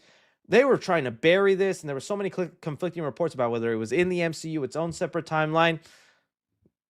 this is some pretty good Spider-Man. I thought it did a lot of stuff in there that I wish the Tom Holland movies did. I thought this version of Peter was pretty cool. It even got very brutal with like that scorpion fight. There's some unnecessary elements of like changing suits all the time and things like that. But like even Tombstone's involvement in here and his story arc, the way it kind of comes full circle at the end with the spider. I'm like, this was actually, I was actually not bad. I thought it was good. The duality of man. I just have someone here that said, I hate this show. And then someone, I love this show. But I thought not bad. I thought it was actually enjoyable. I don't know if I'd put it up there in like top 3 Spider-Man animated shows, but it was better than I thought it was going to be. All right, Daredevil Born Again is my next one. I actually quite enjoy it. Does it actually meet to the level of quality of the Netflix shows? Not quite there, but I still think the MCU budget did some heavy lifting. I like all the acrobatic, the new choreography, and enhanced budget of it. The show could have looked a little bit closer to the Netflix one. I would have liked that, but I like the brutal start. I don't mind the Foggy death in the beginning and how that carried to his character. Some of the newer people they throw in there. The Punisher stuff was awesome. I actually ended up liking it. The White Tiger subplot I thought was cool. Could have been a little bit better with the, I forget the guy's name, but the one who does all the murals all in there. I was like, that could have been slightly better, but I was like, you know what? Good. As far as Disney Plus shows, I like this direction. And now even more with season 2 finally fully being under the same creative control and not half this team and half the other team, probably will end up good, but hey, we'll see. So Daredevil, I liked, and I thought it was actually pretty good. But probably the best, whatchamacallit, comic book show in projects and movies was Peacemaker. I still have more movies, but this I think is the final show before I get to more movies. Number 4 on the list, Peacemaker season 2. All right. Yes, we can talk about the finale not landing like we wanted. But one slight misstep of a finale does not ruin all the other episodes that came before it. I think James Gunn is still showing his strengths in creating fun characters, cool storylines. There's that one actor, I forget his name, but he was the principal in Mean Girls. Let me see if I can do it again. Mean Girls. You know, the one who has the fear of what was it? Or not the fear, but can't see birds. He can't tell. There we go. Tim Meadows. Dude, funniest character in that. I bet he collects all the Pokemon, eh? You were trying to use my disability against me. Is that funny? Yeah. But you almost got Titties killed. He named a person on his team Titties. I thought, even though people predicted it with the whole no black people in that other universe and the way all that came about, I think super solid. Yes, I wish the finale landed a little stronger, but to me, still a great season of television. Really liked it. Invincible, Chris. Gen V. I'll be honest. I could probably include Invincible. I have not finished Gen V, if I'm being honest. Someone said Nazi show, by the way.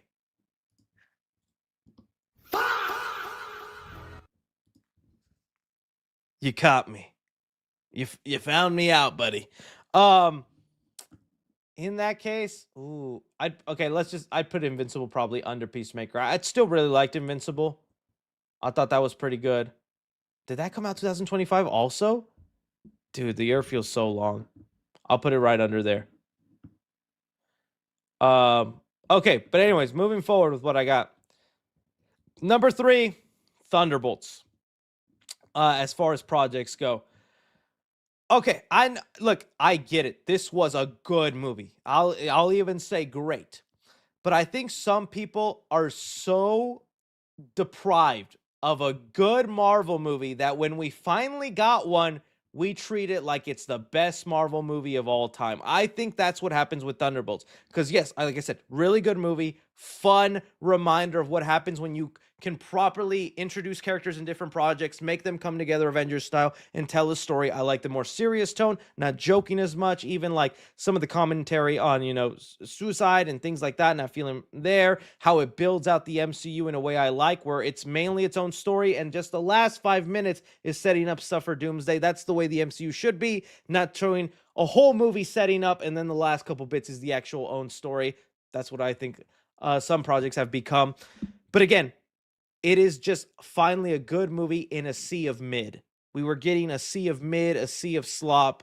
or just average films. We finally got one good one, and people were like, "Ah, it's the best thing." That's why, to me, number 3 above these other 2 next comic book movies. But I still respect you if you're someone that loved this one so much, you put it above the next 2. But to me, that's my thinking on why I didn't. Still really, really great. The number 3 spot is nothing to flinch at. That's a good spot as far as these projects go. Okay, controversial opinions continuing on here. Number 2, I'm going Superman. Now, couple of reasons for that. You guys know Superman had never really been one of my favorite comic book characters. I was one of the dupes who was like, Superman's just boring to me. I don't get it. I don't see it. But years of like Superman seen get disgraced, get underused. It's like you want to fight for the guy and be like, he should, like, even though I'm not a big Superman fan, I agree Superman should be up there with Batman, with Spider-Man, with even Wolverine, Iron Man, Captain America, and Superman sometimes just isn't there. To me, Superman should always be the number 1 hero in the world. That's how I see Superman. Although he's not my favorite, Superman I think is that character that should be worldwide loved, but he isn't there yet. Well, I think James Gunn did create a movie that got the majority of people on board. But I mean, I still have my hiccups with some of the things in the movie. Some of the things that I'm like, I wish that was a little tweaked. I wish that was a little better, more centralized and focused. As much as I like some of the James Gunn weirdisms of, putting in people like Hawk Girl, or Guy Gardner and Mr. Terrific. Mr. Terrific was awesome. There are just certain aspects of it that I was like, okay, little out there. The monkeys, on there. Full on comic book, and I respect it. And while it definitely had a lot of high moments, like whenever he saves the lady from that building, and that got me choked up in teary. Oh, and dude, I didn't even tell you this. Oh, so people already hating me. Some people already hate. Someone said L. I knew my fiance was pregnant with our son when I went to the Superman premiere. So when I tell you the ending of Superman hit me like a ton of bricks, just seeing Superman's childhood and the baby boy and all the family videos, I was sobbing in that theater just because I'm like, it was like looking at my future. I'm like, this is what I'm about to go through. I'm gonna have Christmases, birthday parties, all these things with the kid.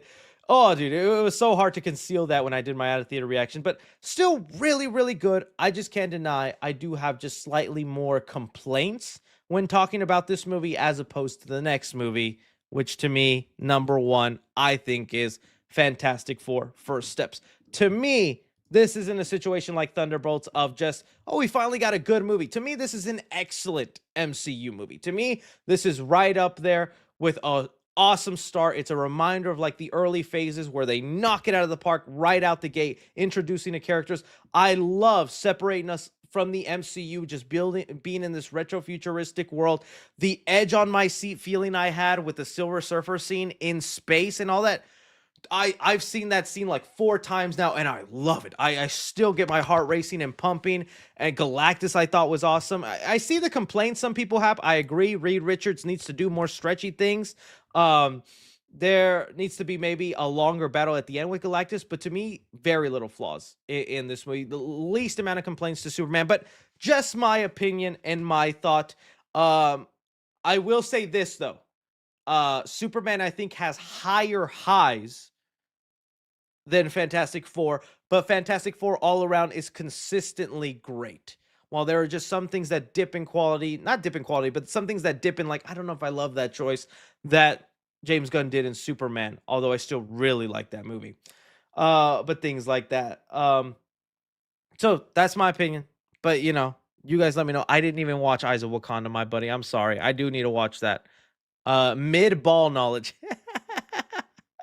Someone just said Dexter Solos. Is Dexter a comic book property? I don't think it is. L. Yeah, people are not happy. These are just my opinions. And again, love to know your list down below. And if you want to include some of that. And some people say Fantastic Mid. That's your opinion.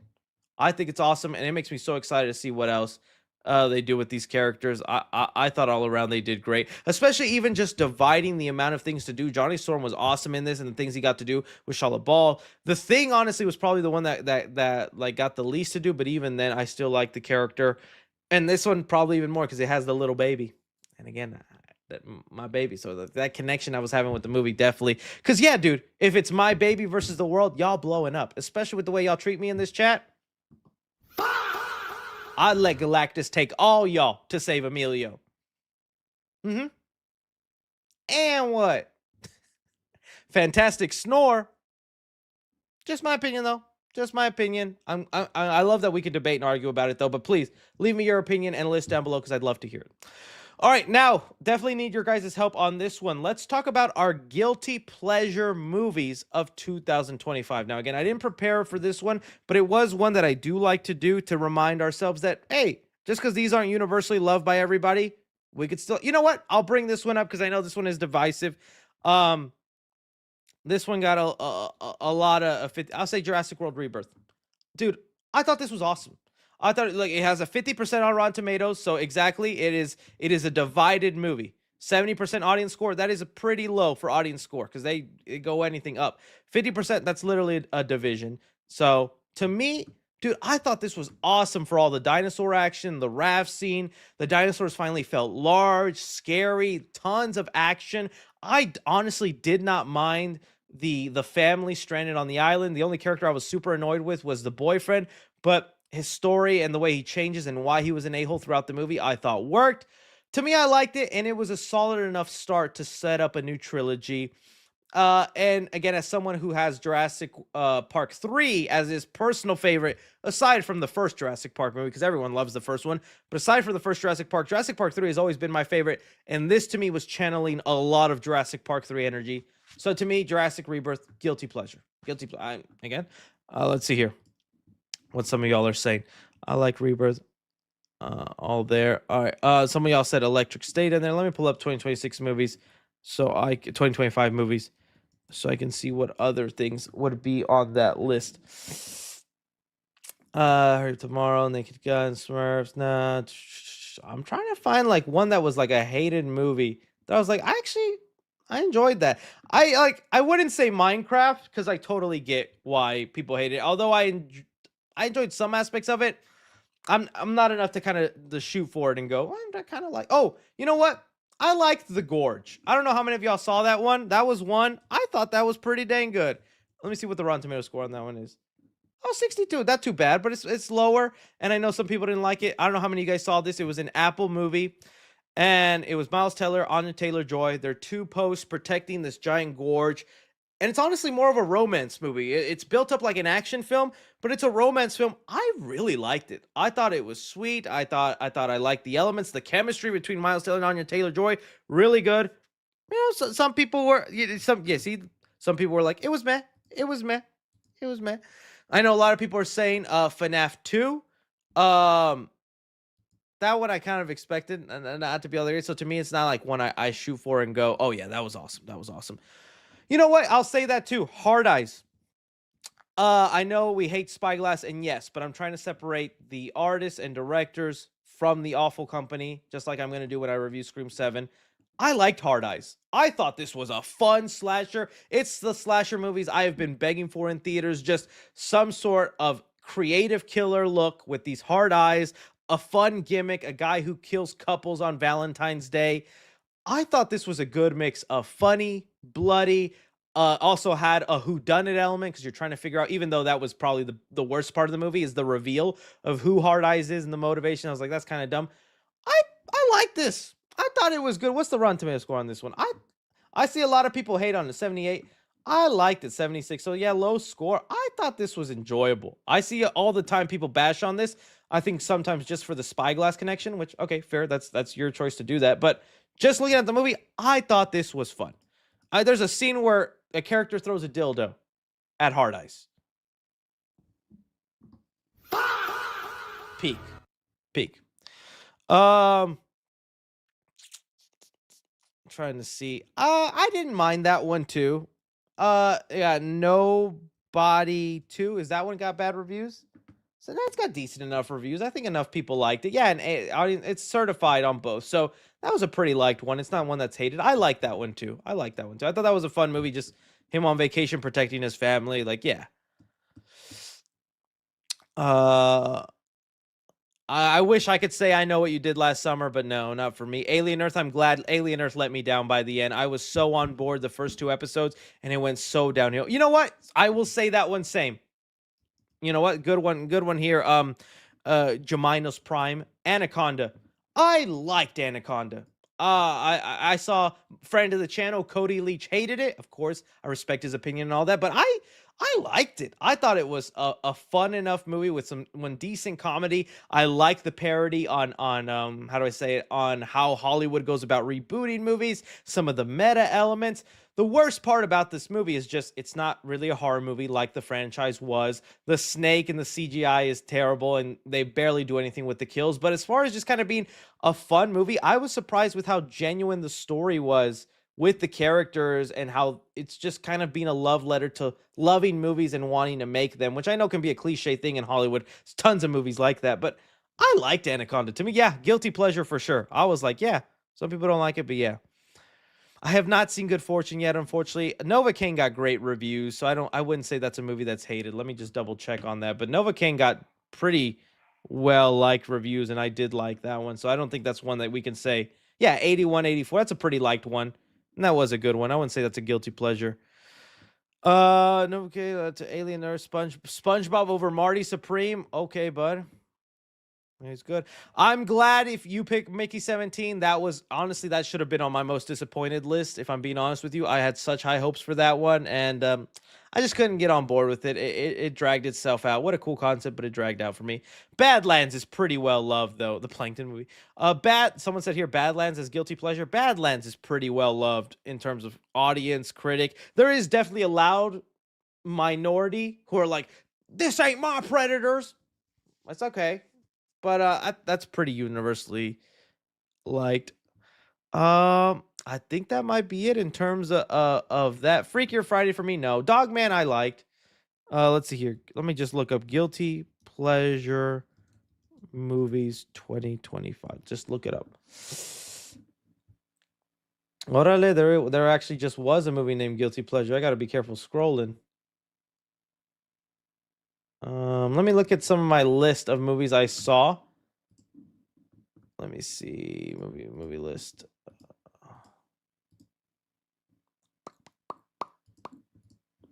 Okay, here we go. I have my list here of films I have seen. Oh, you know what? I'll say that one. I think although it got decent reviews, I liked Housemaid. It's honestly trash, but it's fun trash. If I'm being honest with you, I saw it right before the holidays and all that, so it was one of those movies I couldn't get into. But I recommend it if you got a girl in your life that's like hounding you for this movie. Just watch it because it is a twisty kind of fun movie. Again, it is not great, but I found the twist kind of fun. It's sick. It's also very raunchy and sucksy. But honestly, I had a good time with this one. It was like it's junk food. It's like a fast food movie, right? It's like this is kind of stupid, but it's entertaining stupid. I liked it. I liked it. You know what? Yes, that is gonna be one on my list. Good choice, my friend. I didn't mind Megan 2.0. I agree, wrong direction, big mistake. But to me, I was entertained with it. I found it funny. I wish it stuck to the horror movie route, but I'm not gonna lie and say I didn't watch this movie having a laugh throughout it. But it's just the wrong direction for the franchise, and they're gonna have to suffer for that. But yeah, I didn't see it. You know what? That's another one. That one got universally hated, and I kind of understand it. Woman in the Yard, underrated film, underrated and not liked enough movie. Very big. I think some people are just kind of missing the message or the idea of the film. I found it to be pretty dark, pretty triggering, if I'm being honest with you. But I have a video on my channel where I kind of go through my thoughts and why I defend this movie. But I was expecting to hate this. I was like, I actually kind of liked it. So yeah, guilty pleasure there. All right. I think that's where we are gonna have to end that list. You guys let me know if there's any guilty pleasure movies where it's films that, got pretty bad reviews, most people hate, but you were like, I actually kind of like that one, yo. I actually kind of like that one, yo. All right. Bro, you did not say Smurfs. I respect you though. I respect you. We all respect everyone here. I never got to see Love Hurts. I still got to check that one out, but I heard it was bad, so I'm glad you liked it. All right. Let's move on here to your viewer submitted questiones. Real quick before we get into some of those things, Yeah, here in the regular chat. Don't try to super chat me because then I won't get it till later since I'm going in order from the super chats and it's going right now in the regular chat. Bring up a topic of conversation in Stranger Things finale because I kind of want to get that out of my system. I've been thinking a lot so much about it, whether the positive, negatives. If you're someone who disagreed with my thoughts on my recent review, love to hear it. That way we can talk about and debate. And yes, spoilers for the finale because I want to get into that. Um, okay, one thing I wanted to talk about. It is funny the amount of fake deaths they had in that finale because I was thinking about it. It's like, oh, dude, they did do that a lot. Like, they had the fake death of when Hopper supposedly shot 11 in the tank. That was kind of a crazy visual. The fake death of Steve falling off the building or the tower. That was, they milked the heck out of that. And yes, I was someone at home sitting back when Steve was falling on. And they had me like that until the screen stopped being black, and then he was like, "Okay, he's there." Dustin almost getting hit with the mind flayer. I get that people are like, "Chris, there doesn't need to be character deaths for the stakes to be high." Okay, I get that, but Stranger Things every season has been a show where characters do die and they feel impactful. They're not for shock value. Bob in season 2 hurt. Season 3, Billy, although maybe not hurt as much, still a tragic story and a death. Season 4, Eddie. Season 5, Collie? I don't know, man. And them just doing that thing where it feels like they were breaking the fourth wall of teasing you with fake out deaths. I mean, even Hopper to an extent, right? So, that kind of stuff. CGI bad. I will agree.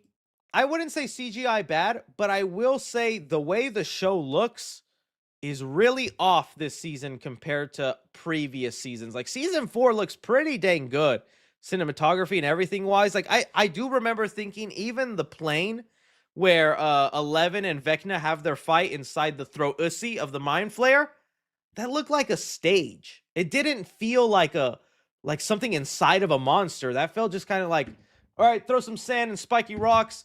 Actors get into place and fight. Yeah, I kind of get you. I get you there. Uh Dude, I don't know what happened. I agree. The acting was so bad. There was just a lot of times the acting went downhill.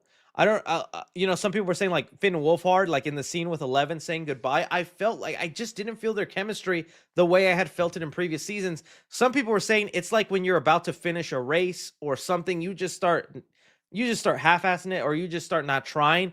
Maybe that's what these actors were at. They were just like, hey, we done. We're finishing. Let's get through these scenes. Let's see here. Rank all the plot holes. There is kind of a lot of plot holes. Some of these are just things unanswered. Okay, like one thing I want to bring up. Let's get into some of these plot holes. Okay, so did you know Dustin had a tattoo in the ending and they never brought it up? And it's a tattoo that's homage to Eddie. So if you look at some set photos from the final episode, when Dustin goes with Steve, Dustin has a bat tattoo, and Eddie had bat tattoos. Why is that? Why is that just left under the rug and not brought up? That's kind of a big character development and would also really symbolize Dustin coming together his both personalities, his brains and his rebellious side of Eddie, along with some of his confidence side that he gets from Steve. Kind of interesting that they just like didn't do that.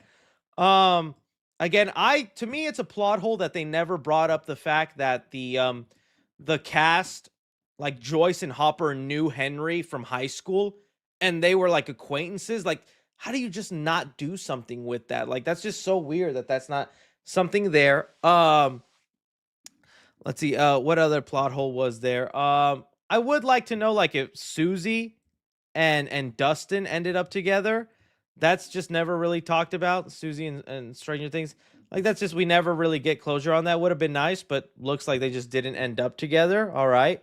Let me see. I had like a tweet saved that somebody had. Let me see if I can pull it up. Some of them were just unanswered questions, not necessarily plot holes. Like the Susie thing. That's more of an unanswered question, not necessarily a plot hole.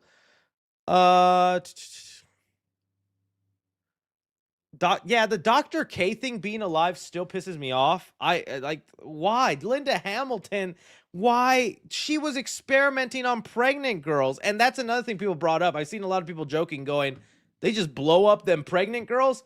They did mention, to their doubt, Kali did say they're dying. So whether they were still alive at that point or had already died and were failed experiments, not much saving they can do. They were on the way to death, and the blowing up just kind of happened, right? Let's see here. Let me see here. I think the biggest one though is it says 11 can't really be dead or alive. I mean, that's also one we got to kind of talk about, right? Because all right, so 11 in that scene uses her powers to talk to Mike one last time, right? There's that scene right here where this happens. Okay. So she uses her powers within the vicinity of Mike and the military using the beep, beep, beep, beep, beep, beep thing. And then when you zoom in on her when she's about to die, she is not bleeding from her nose. She's not bleeding from her nose, which I think helps back up the theory that Mike, how do I say, has a good theory, good idea, and this could be an illusion, a mirage by Callie. Other people bring up, yeah, but Callie was so far away. Callie was this. Why is no one bringing up Callie probably also faked her death? It seemed Callie in the scene with Hopper and Joyce, where Hopper was getting on 11 about, you can't just kill yourself. You can't give up. How can you tell me not to kill myself, but you're going to kill yourself, 11? I think Callie in that moment also realized what she was trying to push her sister into do wasn't right. To me, Callie never got shot. Callie didn't get hit, and Callie faked her own death along with helping her sister, 11, also.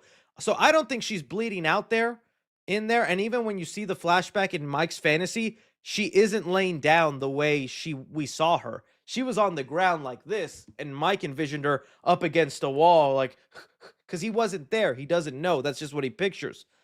I think it's very likely Callie faked her death too and is out there somewhere, maybe living happily forever after. Just a theory. But yeah, it's like, how did she use her powers? How did that go about? Let me see if you guys are maybe somewhere.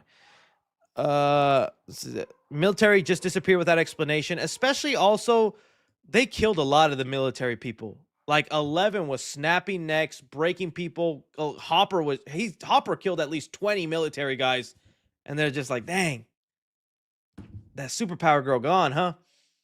All right, let's wrap it up in full pardons. Let's make this guy sheriff again. Okay. Let's see here.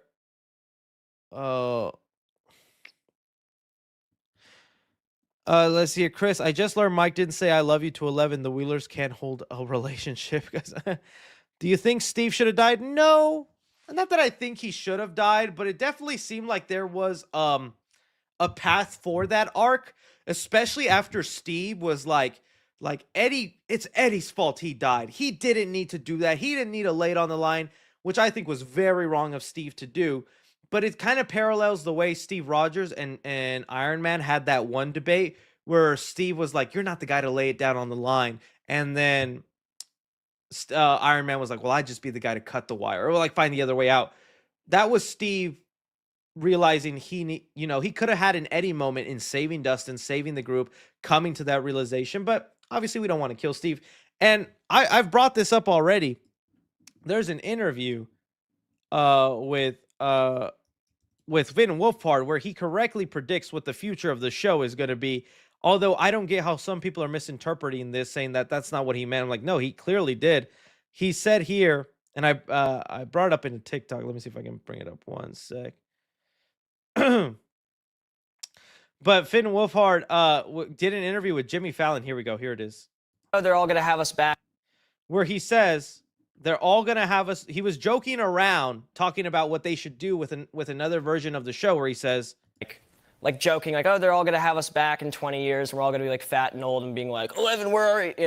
That right there, too. 3 years ago, and he said, 11, where are you? And you can see it in his face. He kind of messed up and was not supposed to say that. Look at his face when he says, 11, where are you? He panics a little because he's like, oh, I wasn't supposed to say that. Like, 11, where are you? You know, that kind of thing. And then I know that tick because I do that tick all the time when I say something that I'm like, okay, maybe I took that joke too far. Maybe I shouldn't have said that or whatever. I have my, okay, I regroup myself. That was him realizing, oh, I just gave away that we're finding 11. Okay, so then we go on. And then he said, but like, if you guys are actually going to do a spin-off, it should be this, which is what he just said. The 20 years later, all older, looking for 11. And this, the Duffer Brothers were You like, guys are actually gonna do a spin-off, it should be this. And I said it, and then the Duffers like looked at each other and they looked at me and they're like, could we talk to you for a second? And we're like, and then they like pulled me off and they're like, I have to pause it because Jimmy Fallon does copy strike videos. that is the idea. Like, That is the idea. Who told you? I was like, told no you. And one. I was like, no one. That's the idea, that they're gonna It Chapter 2 this. So I think a lot of the reason they didn't kill any characters in Stranger Things is for that right there. And that's why there was such a focus in the epilogue to show you the future place every character is going to be ending up. Jonathan is starting his film career. So by the time we see him in 20, it probably won't be 20 years. It'll be like 7 years or something, right? But when we see Jonathan again, maybe he's in Hollywood. He's made a couple independent films, maybe things that mirror what happened to them in Hawkins, right? Not Joyce. Nancy, she's a journalist, has written a couple of good articles, maybe wins a Pulitzer's Prize, right? Steve, still a teacher, maybe, has a wife and kids of his own, his actual little 6 nuggets. That's why I'm saying they focus so hard on showing you where characters will be, so then it's easy to pick back up the story in those 7-year mark. But yeah, Chris, you should do another. I would love to do an episode with the Escape Pod and get to talking about this while simultaneously docking. Well, we can talk about that with them. But did I say it? I said, really? 2026 and we're going into this meme again? I should just have that be the only sound because I'm not using any other sound on this soundboard. But yeah, and I think it would be so cool to actually do that. If they jump to 20 years, well, then think about all the nostalgic things they could do, because then they would be doing nostalgic things to the early 2000s. I feel like that is a peak time that we are barely getting nostalgic for. That is prime territory for some fun stuff. Imagine a Stranger Things revival that takes place in the early 2000s. That could be kind of fun. It could be. There's a lot of stuff they could take inspiration from and pull from that is still ripe and not a lot of people have done yet. But of course, we'll see. A couple of these people could get canceled, lose their careers or whatnot. We'll see what ends up happening. But fun to talk about. Thank you guys. I just wanted to get some of that Stranger Things talk out of my system. Stranger Things 2000 would be the real 2000s suck. I had fun. That 2000s were technically my childhood since I was a 95 baby. I did see this. I could bring it up. Maybe one of y'all will super chat me. I did see this, but I'm going to be honest with you guys. I think Finn Wolfhard is talking about the scene we already saw in It Welcome to Derry. I'm pretty sure this interview right here, it says Finn Wolfhard says he will be involved in an upcoming project in the It franchise. Yeah, I'm connected. I think it's something else that will come up eventually that I'm excited for people to use. You go to the interview, and I'll tell you, these interviews, because there's a photo shoot involved, there's an actual website and things like that. This interview and thing did not happen last week. It might not even have happened last month. These are things that happened during the promotional tour to prepare for the release of Stranger Things. This interview, I think, happened earlier this year, months before even Welcome to Derry came out. I think what he's talking about is literally the thing we saw in It Welcome to Derry. His little cameo talking about Richie and Pennywise using that against his mom and all that kind of stuff. I think that's what he was talking about, but this interview just happened to come out after all of that. I know that's not what people want to hear, and trust me, I'd like it to be It Chapter 2 and all this stuff, but I'm thinking, yeah, this interview was just done ahead of time during the preparing of promotional tours and interviews for when Stranger Things comes out. I think he was just talking about It Welcome to Derry and his involvement there. Just saying, but hey, if I'm wrong, I would love to see him come back and them do It Chapter 3, a new story with the Losers Club, maybe slightly older, like it's teenagers or college kids, because especially if Pennywise is able to mess with time and do something, that could be fun. That could be fun. But yeah. Who is spamming? Someone says, I'm going to lose my mind if he keeps spamming. Tell me who's spamming and I'll get rid of them. We don't need to do all that. All right. So I see someone already spamming.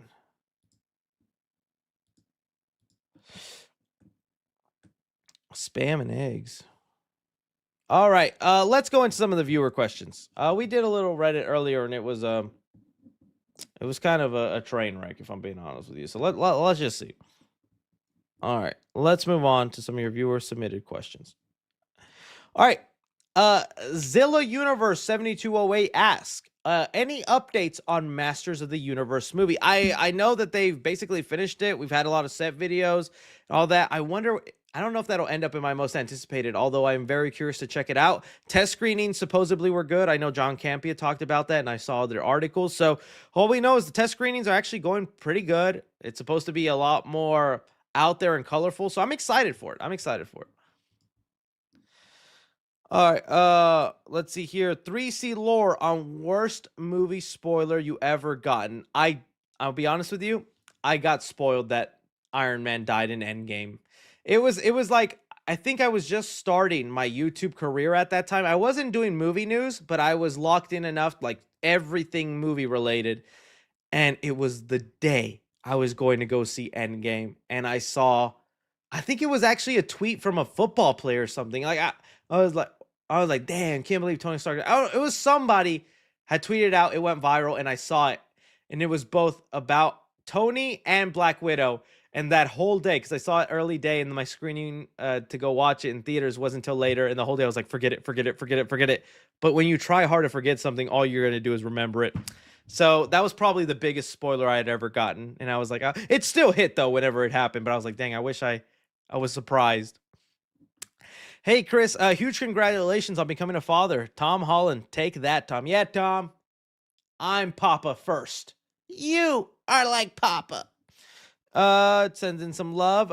George Taquino, thank you so much. What a wonderful day. Appreciate that so much. Now, when we say Papa 3C, we being factual. Congrats. Thank you so much. Housemaid review. Okay, like I said, I liked it. It was, okay, I'll tell you guys this. Fatherhood has been going great and all that, but my son was born 4 weeks early. I even have a photo where it looks like he's laughing at me. Thank goodness I could not be happier that he was born healthy and good. No issues, nothing like that. Because I'll tell you, I was panicking the day he was coming, knowing that he was 4 weeks early. I was like, no, something's wrong with my baby. Something's wrong. But oh man, I am blessed that he came out happy, healthy, and good. But after we came home, well, my lady and I, we had this little a thing where we're keeping track of how many weeks until we see him. And there we go. It says there, we got home, and it still says 4 weeks left, and you can see him. He looks like he's smiling at us. Like, showed up early, didn't I? But because him showing up early and he wasn't supposed to come till January, it derailed a lot of the plans I had, which, hey, I'm happy that he derailed him over everything, honestly. But Housemaid was going to be one of those movies in my joint review, because I did end up seeing it. Like I said, I liked it. If I on the 3C scale, I would put go to theaters to watch it.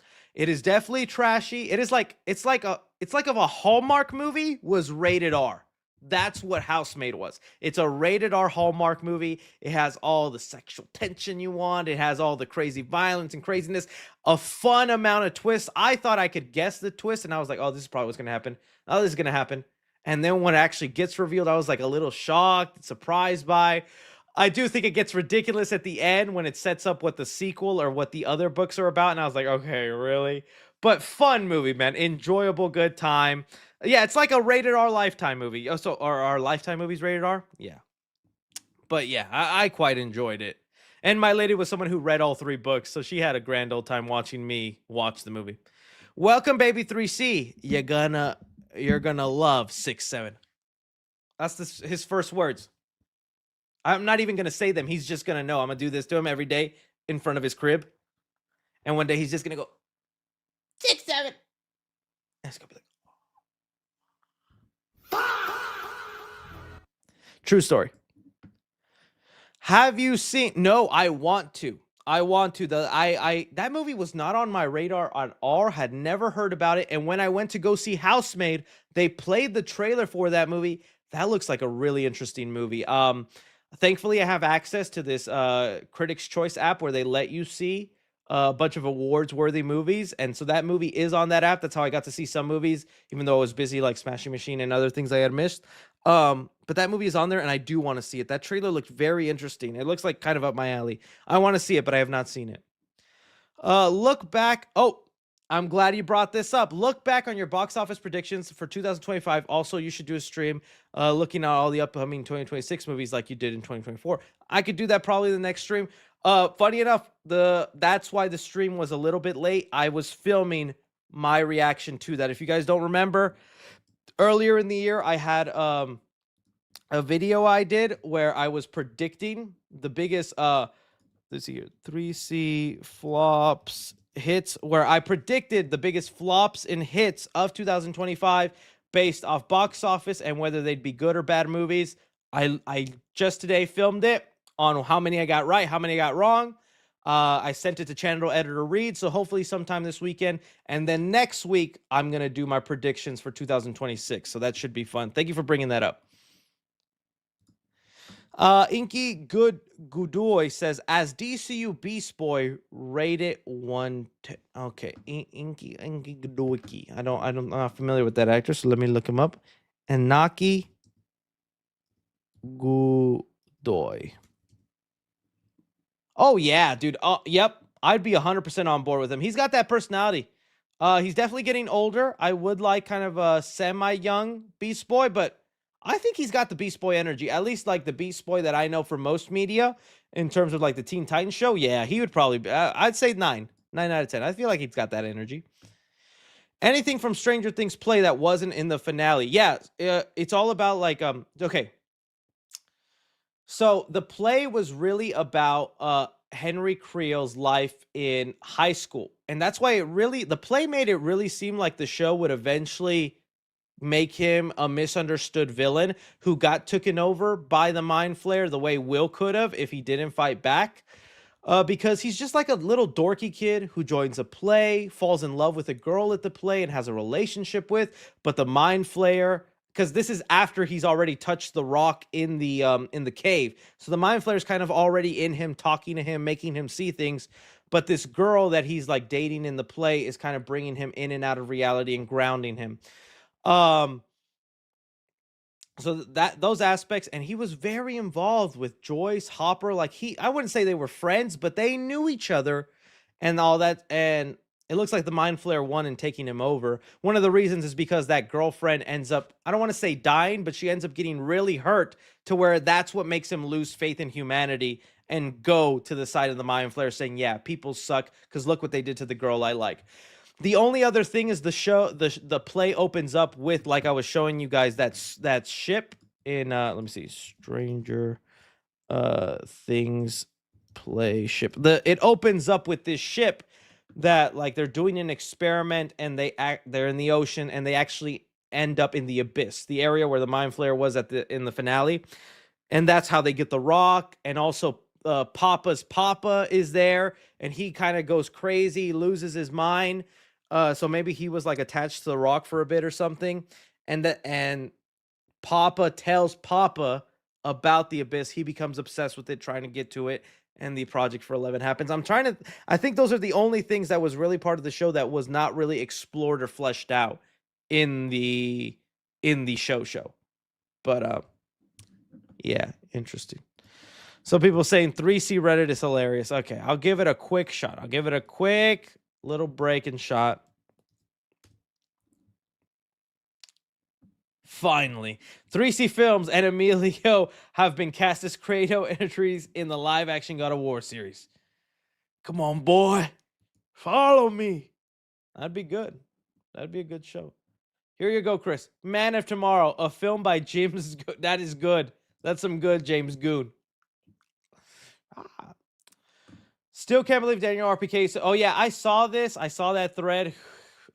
Crazy stuff. Who knows if it's true or not, but hey, as long as the information ends up becoming accurate, whatever. But is he like leveraging then? Like he makes this account look wrong to make his other account look more right? Or is he just throwing more guesses in this account than that account? Honestly, don't even know, homie. No AI. Yeah, I do wonder if these photos are AI. It's hard to tell. Who would win in a fight, 3C films or heavy spoilers? I don't know, man. I feel like I could give Paul a run for his money. Dexter review, Chris. Don't worry. It'll be coming. It'll be like the Wolverine review. Good stuff. Here you go. Yeah. Okay, we did some good stuff there.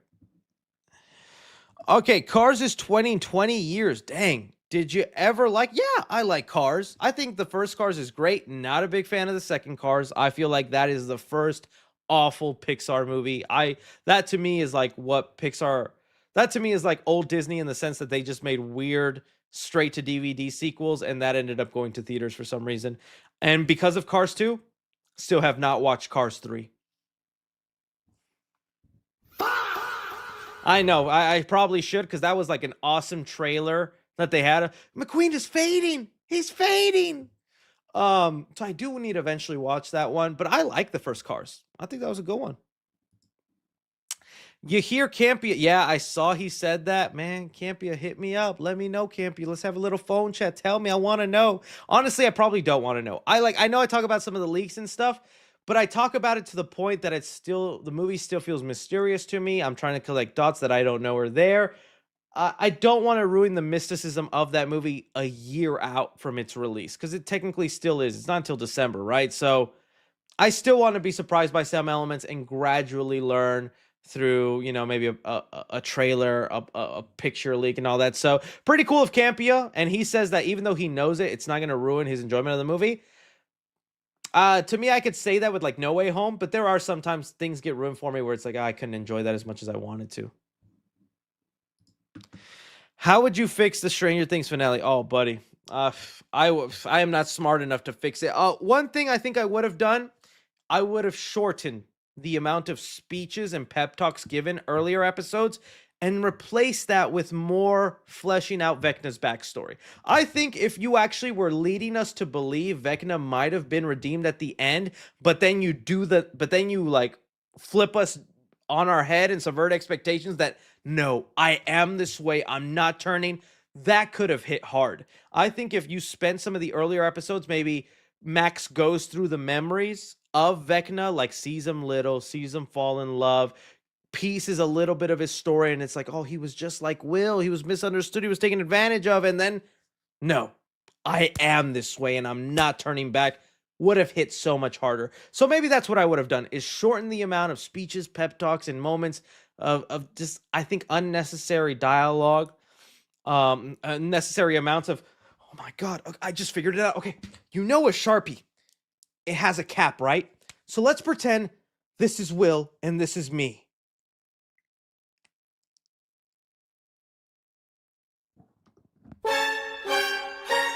Yeah, I'll see you in the back room, Will. Dude, the amount of times we had scenes like that where they're like, all right, so imagine this is this, but we have this over here. I'm like, bro, come on. What is Unc talking about? So just stuff like that. I think fleshing out Vecna's backstory could have benefited a lot. Congrats on your new blessing. I told my family and friends about it, and I guess Mr. Freeze won't be the villain in Batman Part 2. I probably won't be. I'd love it to be. It'd be so awesome, but doesn't seem like it. Maybe down the line. Maybe down the line. Watch the Plankton movie. It's incredible and was watched by the man who's been voicing Plankton for 25 years. You know what? I heard a lot of people bring up this sentiment whenever I was talking about the SpongeBob review because I really did miss that one. And I heard it's actually kind of a sweet story between Plankton and I forget his girlfriend, the robot, Karen, right? The robot's name's Karen. That's always been a funny relationship, but yeah. Maybe I do need to give it a shot. Crash Bandicoot was the original Crash Out. Oh yeah, sure was. Still love that game. Congrats on being a dad. Thank you so much. Means a lot to me. Just another boring teen says, Chris, will you shave your head for Doomsday to cosplay Professor X? Best wishes for your family. Congrats on your son. I've been kind of not doing well following a recent breakup, but you always bring me joy. Thank you. Oh man, I'm glad I bring you some joy. That it'll get better, my friend. If I'm doing any cosplay, it'll be a Doctor Doom, and if he's snatching kids, then I guess I'm using my son for cringy intros. That's going to be a limited thing. I know I showed him off already in a video, but I don't plan to make that a habit. I don't want him to wake up one day and be like, Dad, You really ruined my childhood. All the kids talking about you dress me up like little Franklin Richards. Now the kids call me Franklin, Dad. Rank each Arkham game from worst to best. I'm trying to collect every Riddler trophy in Arkham Knight. By the way, congrats on becoming Papa 3C.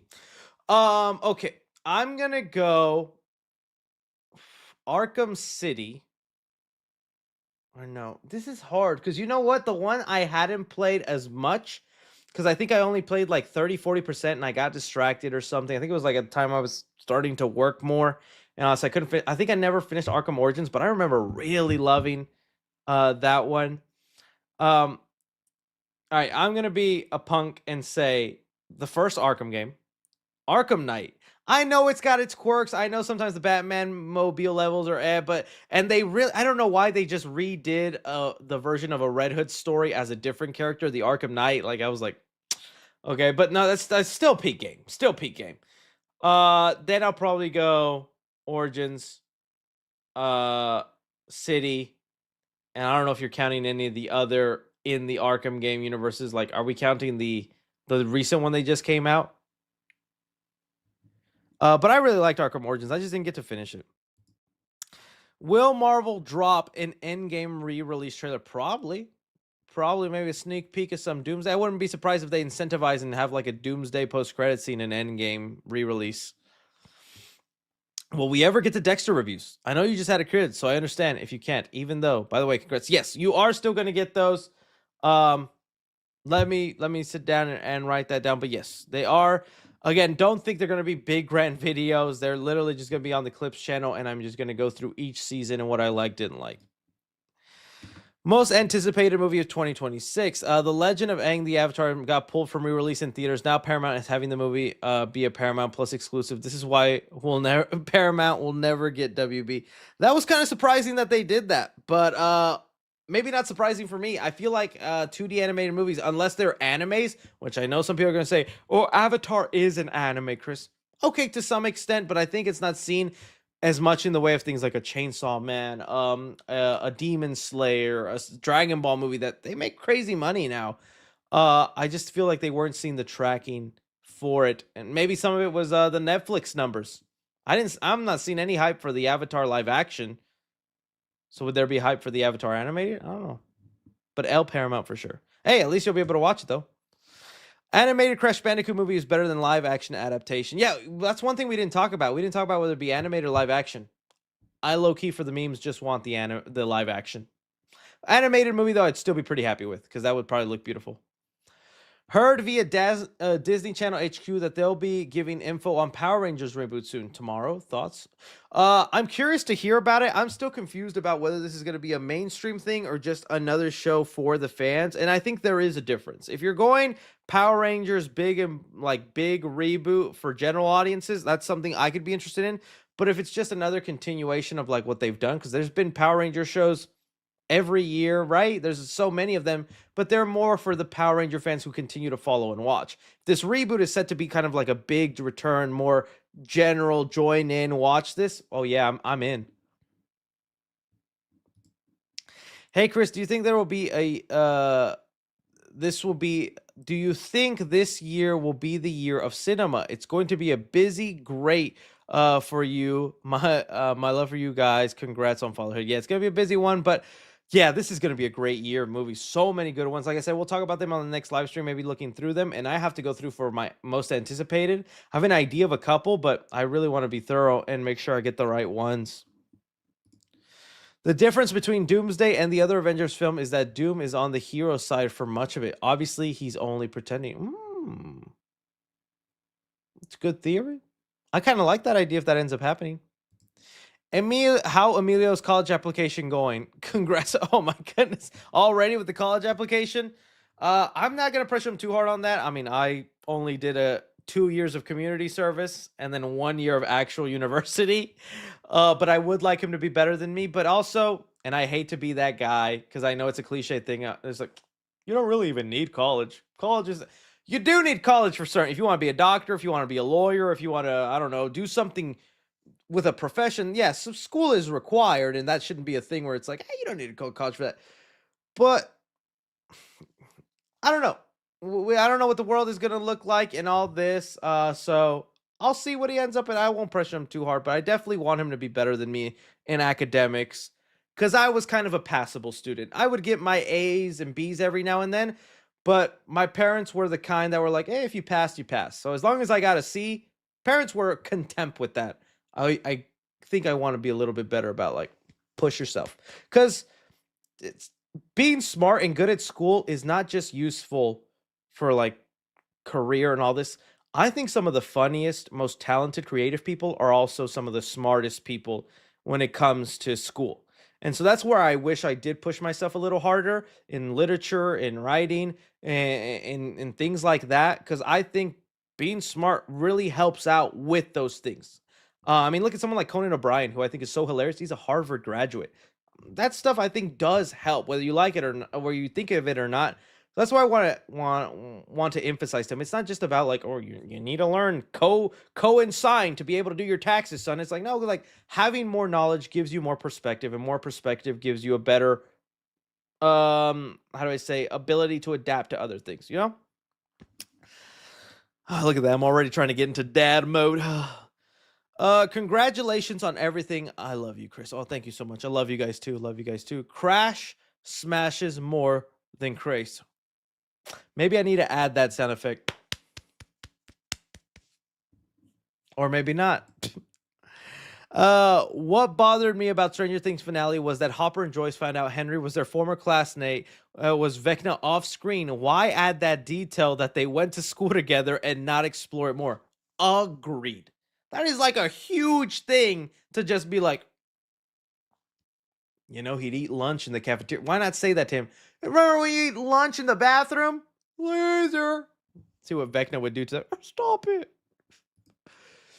We are proud of you, 3C. Thank you for everything. No, thank you. You guys really, I have some of the most supportive fans, guys.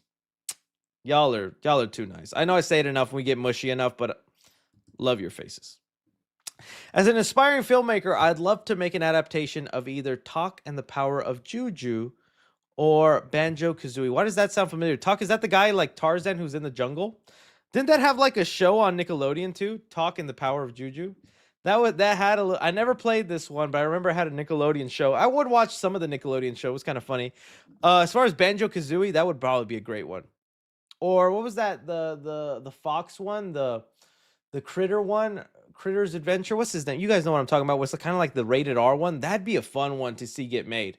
I don't know who could do that one, but I feel like that has potential. That's lived kind of in infamy with all that. What's that one called, guys? You guys know the Conquer. There we go, Conquer. Yeah, I was like, I'd love to see someone attempt a Conquer show movie because it would just be kind of crazy. Conquer Wild Adventure. I'd like a resurgence of that character. Chris, did you hear that Netflix wants to release window to be 17 days? Very sad if this is true. IDK, why they don't like theatrical so much. Yeah, it's not. It's such a weird thing. That's basically just 2 weeks. That is not enough time, man. And you're gonna get the audience so used to like, I just gotta wait 2 weeks and it'll be online. Cool. That's not the way. It sucks, and I don't know what Netflix is thinking is in there, and we're just really headed to dire times. 2026 is gonna be an interesting year to keep an eye on how theaters go. I want my Crash Bandicoot movie to have Looney Tunes style comedy, just like the games. You know what? I agree. That would be fun. Chris said a female Superman, like a Redditor. I said it like a slur. Female Superman.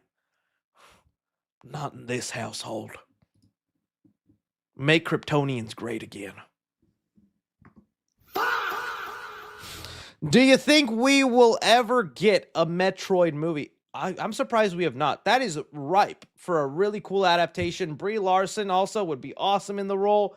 I think that'd be a great movie. You can have like a little bit of inspiration of aliens in there. I think that'd be awesome, dude. I don't know why we haven't gotten that. Chris, you should talk about the Netflix. Yeah, we just talked about that here, but thank you though. Top 5 Stranger Things characters. Ooh, okay, after the finale, top 5. Well, number 1 is Steve. If I'm being honest, I just love Steve. I think he's fun. I think he's great. Still enjoyable. Then it really like takes kind of a dip and it's like everybody else. But I'm going Steve. you know what? I don't want. Part of me is wanting to go Dustin, but Dustin sometimes gets on my nerves, and I don't think Steve is wrong in how Dustin is so in of himself. It's so that, and sometimes Dustin is just so loud. But I think I will just go Dustin. Then from there, I think Lucas is great. I like Lucas a lot. I like slowly what he's become and his not obsession, but his like real passion and dedication to Max and all that. And dude, bro was having Riz at the end when he was holding Max. Max is a tough one. You remember season 3 where he was breaking up with him all the time. He finally got that smooth charm going in. Good for Lucas. Walk him down, Wheeler. I want to say Hopper, but dude, these last 2 seasons. Well, season 4 Hopper was still good. Season 5 Hopper was up and down to me. But I'll say Hopper.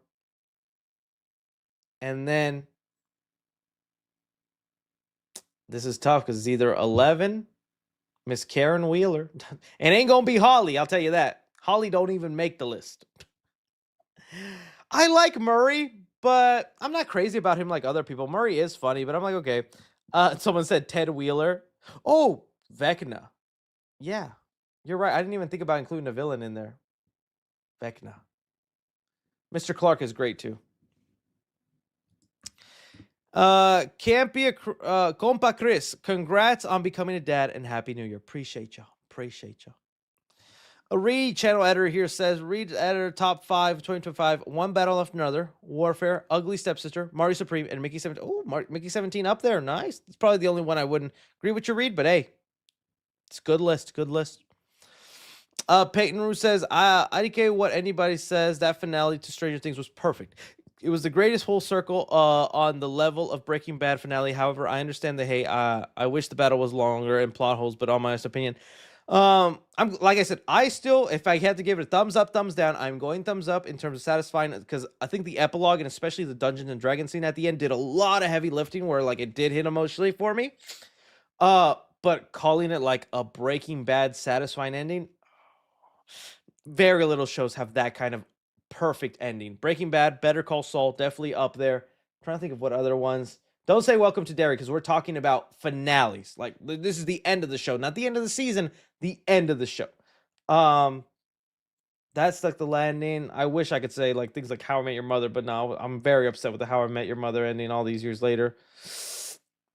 Dexter, it's not really an ending though, because we're still continuing on with Resurrection, but it is going good.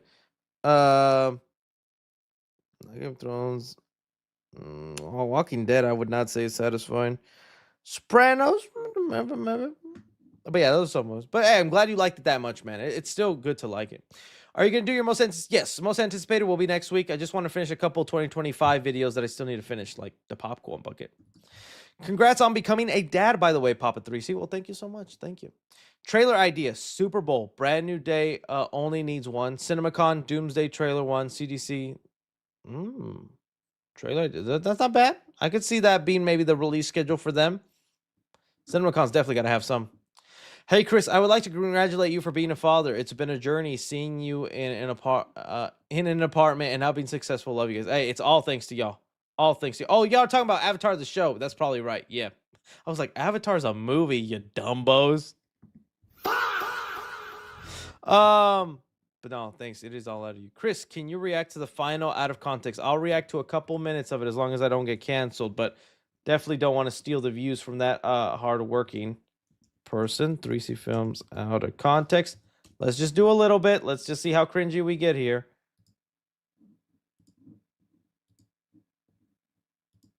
Pick up a gun or a knife in the kitchen. Back, baby.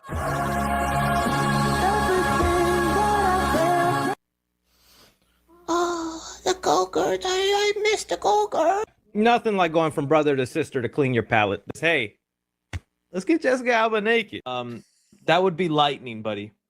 Whenever oxygen, hydrogen, and nitrogen combine in the clouds,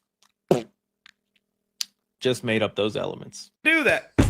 Tag me in, coach. If a lady asks you to choke her, you do the gentlemanly thing and wrap both hands around that neck and you squeeze until the life goes away. I would never be happy. Want to share with us. I received oral in a theater 3 times, including one time at a press screening at the ArcLight. Some of you were there. Now guess the movie. I think the UK, they breed them good. Just for context on that one, that is not my story. That was somebody else's story that we were reading. But that was father, by the way. I love that. Father, someone's dad, by the way. Can't take me anywhere. Congrats on becoming Papa 3C. No, congrats to you for congratulating me, Mario BY2CI. Elio is a guilty pleasure movie for me. I thought it was fine. I could see why you say that's a guilty pleasure. Yeah, I thought it was enjoyable. I wish it was one of the higher notes, but yeah. Funny enough, I will tell you, my son's name was almost Elio. We were actually thinking Elio for the longest time, and then when that movie came out, we thought, what's a Pixar movie? Everyone's going to love that movie. Everyone's going to talk about it, so everyone will name their kid after Elio. We probably would have been safe if we just named him Elio. But that way he's not bullied that Elio movie all time. Were you a fan of Adam Wu? He was a popular travel YouTuber since the early days of YouTube. Unexpectedly passed away a couple days ago, before Christmas. Oh, I don't think I'm familiar with Adam Wu. Let me see if I can look it up. A lot of people passing away, man. You gotta check on your loved one. Oh, jeez. Adam the Wu. Oh no, he looks semi-familiar, but no, I don't think I ever saw. But R.I.P. man, that's a loss is a loss.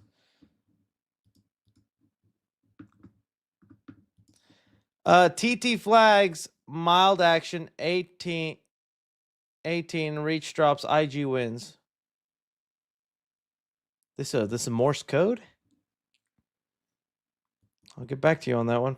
Congratulations on the baby. You and your girl will be great parents to baby 3C. I hope so. I truly hope so, my friend. Let me just put someone spamming here. All right, here we go. All right, out of the rumored fights that might happen, Avengers, Doomsday, Captain America, Mr. Fantastic, Cyclops versus Doomsday is the one I want to happen. These 3, in my honest opinion, should be the main focus trio for Doomsday.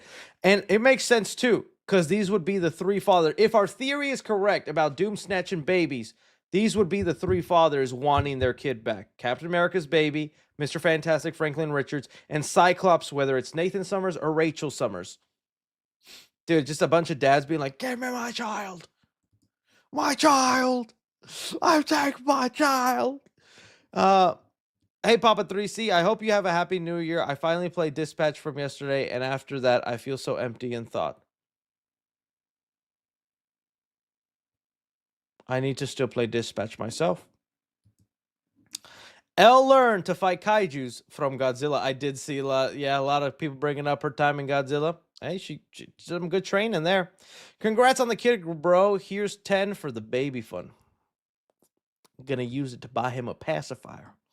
Saw your best worst 25 movies. What did you think was the best worst TV shows? I won't spend too much crazy time. As far as worst TV shows, I don't think I could really do that because I'm the kind, if I don't like a show, I just stop watching it. I'm just like, I'm done.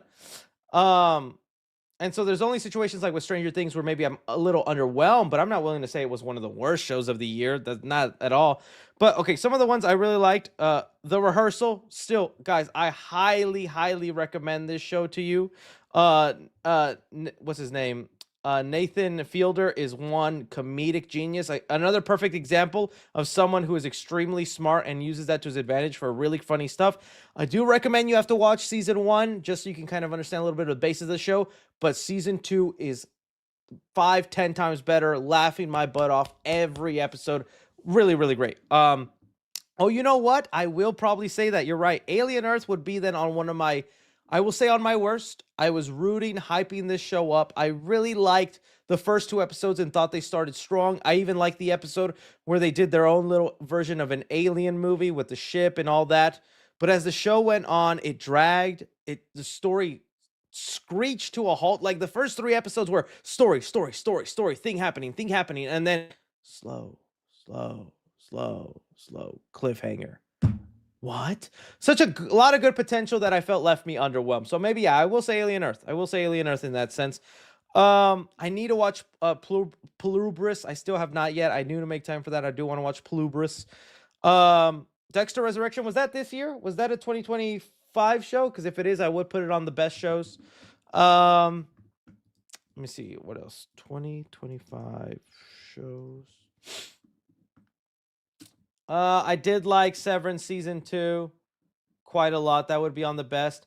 I wasn't under. The Last of Us. That would probably end up on the worst. The Last of Us would probably end up on the worst. You know what? I guess I'm wrong. I did watch some shows that I didn't end up loving. The Last of Us ruined a lot of goodwill. I thought that first season was awesome. They did great in adapting the story, bringing in elements from the game, and even doing their own thing. That episode with the 2 guys who live out there and seeing their lives. I thought that was great. Dude, season 2 really let me down. Really let me down. To the point I don't even know if I want to watch season 3. I was okay on Wednesday. I wouldn't say it was one of the best, but I wouldn't say it was one of the worst. It was one of the middle shows. Wednesday season 2 was all right. It was just kind of fun to watch around the Halloween time, get in the mood for Halloween. If you guys haven't watched Paradise, I really like Paradise season 1, but I don't know if the show's going to be able to hold the momentum that it had. Paradise season 1 was pretty good. I'd recommend that. That's a fun show. Go in knowing nothing, and it was pretty fun. I just think some of the reveals at the end were kind of like, okay, interesting. Peacemaker would probably be up there in terms of better shows, in terms of best. Oh, The Studio. Yes, The Studio. Yes, that would be one of the best shows of the year for me. I thought that was a great show. Can't wait for it. Jack Reacher, another good season they did right there. Adolescence was up there. I did like Adolescence. Just made me sad, and as a father, so scared.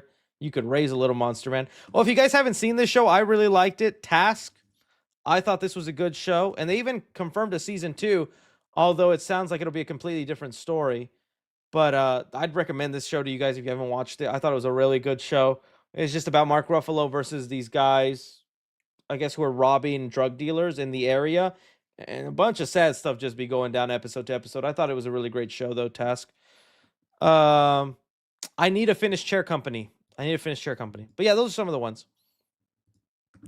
Congratulations on becoming a father, Chris. Please make sure to give us reviews of movies when you give yours. Hopefully you don't have a Naruto fight over different opinions. Yeah, hopefully not. Oh, his reviews. Oh yeah. I want to find a way to include his little voice, especially if it's a movie he's excited for. But again, with being online and weirdos and even more with AI, you just got to be careful about showing your kids online, man. So it'd have to be a thing where I give him a 3C costume. Just put him in a black ski mask and be like, I thought it was good. 3 C's out of 3. what are your favorite movies, scores, themes? Ooh, Back to the Future is one of my favorite scores, themes, music. Every sound effect in the Back to the Future franchise gives me goosebumps. From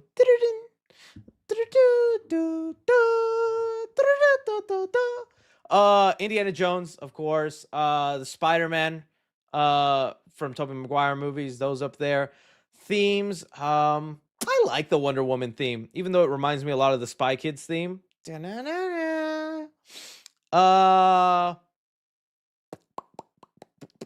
to think about like some underrated ones. Those are some ones. The Batman, dun dun dun dun. But it's the Danny Elfman one I'm still gonna go with. As much as I like the Matt Reeves, Michael Giacchino score, that Danny Elfman one just. Marty Supreme had a pretty good one too. Marty Supreme good, and I liked even the music at the end and all that. And not again, Marty Supreme's ending hit like a ton of bricks. Chris, did you see Stranger Things finale in theaters on Netflix? Believe it or not, buddy, I had tickets, but I just can't with a newborn. I had tickets to see it in theaters, and I wanted to see it in theaters, but there's just no possible way for me to go to theaters to watch it and leave my fiance behind with a baby all by herself at home. So we watched it at home. But yeah, I had tickets. Cam Dice says, I think Stranger Things stuck the landing on the finale and grounding us with the epilogue and reminding us why we love these characters. It's highly difficult to finish a show of this scope. You know that you're right. You're definitely right. I think the biggest thing about the finale and us feeling weird is because the show where it started and where it ended is so vastly different. I saw like a good. I doubt I could find the tweet, but I thought it was like season 1, season 5. There was like a really good tweet that showcased how much the evolution of the show has changed from episode to episode, where like basically the picture was this is what season 1 of Stranger Things felt like, which was True Detective. Like, let's just say there it's just in sense of a mystery, small show, we're trying to figure out what's going on, where things are happening. This was the vibe. And then someone said season 5 was basically squad. And then by season 5, this is what the show felt like. It's like the leap of where the show started and ended is so wildly unrecognizably different. And I think Stranger Things is one of the only shows to kind of do that, which I think is both a good thing and a negative, because it shows you how big in scale and much they've changed the show. But it also feels like we've gotten so far from the essence of the thing that brought it, to what it was. Is there any other show you guys can think of that has that big of a leap? Because to me, no, like the Breaking Bad season 1 to like the ending, it's like a lot has happened, but it's still in essence the same show. Same with like I think Sopranos, with other things. I Fast and Furious, yes, but that's more of a movie franchise. If you think Fast and Furious, yes, that's a good comparison. Just street racing to throwing vehicles in space. What are we doing, dude? Probably Arrow and Riverdale. Yes, good examples. Arrow, Riverdale, probably Supernatural. Yeah, good picks, guys. Good stuff. Let's see here. I have a theory on why there were no Demogorgons. We see the Mind Flayer is in a flesh body. We also seen in season 3 how does he do this because he takes the form of people. I bet the Demogorgons that would have honestly, I'm not even joking, that right there what you gave, I love that explanation. I think that's a perfect explanation, and that could have been a great answer to where all the Demogorgons were. Because, dude, remember when the Upside Down felt like, dude, you have 5 seconds to get out of here or you're dying. This place is hell at every turn. You're going to get hit by a Demogorgon, hit by a Demo Bat, a Demo Dog. And it's like the Upside Down is just a walk in the park and it's just dark outside now. I think if they did a scene like that, where that's how they created that meaty, weird structure where it's all the Demogorgons coming in and fusing into it, kind of the way they did with season 3, I like that explanation. It's a good one, Peyton. Emilio's first movie should be Madam Web. Oh, one of these streams, I want to do this. Hopefully you guys just don't get annoyed. I would like to dedicate a stream to you guys. Not yet. Don't do this yet. But I definitely want to put together a list of every age of my son up until like 15, maybe 18. And do like 5 movies for every year, probably starting at 5, because I think that's when they can more cognitively understand. But I want to definitely do like a list of what movies to show them at what age to turn them into a cinephile, because it's a slippery slope. I got to be careful with this. I'm really afraid my son will hate movies because I force them onto him, being like, this is peak, son. It's Tony snapping. This is what we live for, my boy. And he's like, Dad, the Cowboys are playing. Can you just change it to sports? That's my nightmare. He's a sports guy because I'm not a sports guy. But that's how sometimes kids are, right? They like the thing you don't like. So I want to make like a list of what movies to show them at what age. It's like, what age do you show them Rocky? I think Rocky would turn them. What age do you show them the Avenger movies? Do you start them on that journey? What age do you show them? I don't know. Like, there's even sometimes where it's like, I'm not saying at 18 to show them rated R. My dad showed me rated R movies pretty young. Some that I will not be showing my kid. But I'm like, RoboCop, I think he could handle that like at 12, right? That doesn't have like explicit nudity. It's just very grotesque and violent. But it's like definitely like, okay, I want to find the way to turn him into a cinephile and do that. So that'd be like a fun little experiment to see what your guys' suggestions would be. And also horror, because I want him to be a horror fan. And that's where gateway horror comes in. I don't just show him Chucky at age 7. I show him maybe Goosebumps, the Jack Black one. I show him, what's another thing that's like has horror vibes but wouldn't completely frighten them and turn them away from that world, right? It's like gateway horror movies. Five Nights at Freddy's, if I'm being honest with you. The first Five Nights would probably terrify him at age 7 or something, right? Gremlins, yeah. Robbie's editor of Daily Bugle, son. Yeah. Oh, maybe. That could be it. Robbie's, then that's MJ's boyfriend. That'd be kind of cool.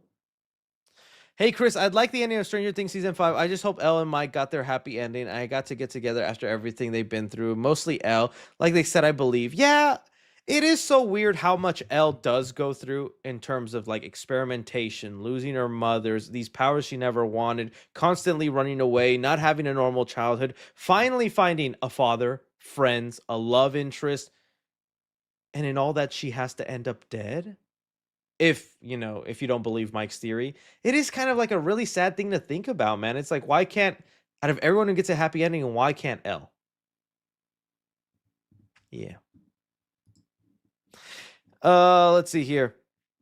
Hey, Chris, did the Stranger Things finale ending remind you of TASM 2 ending, especially the graduation scene? Congrats on being a dad. I had, I guess, some TASM 2isms in like high highs and low lows, but just in that sense, but not so much in that graduation scene. Maybe a little bit.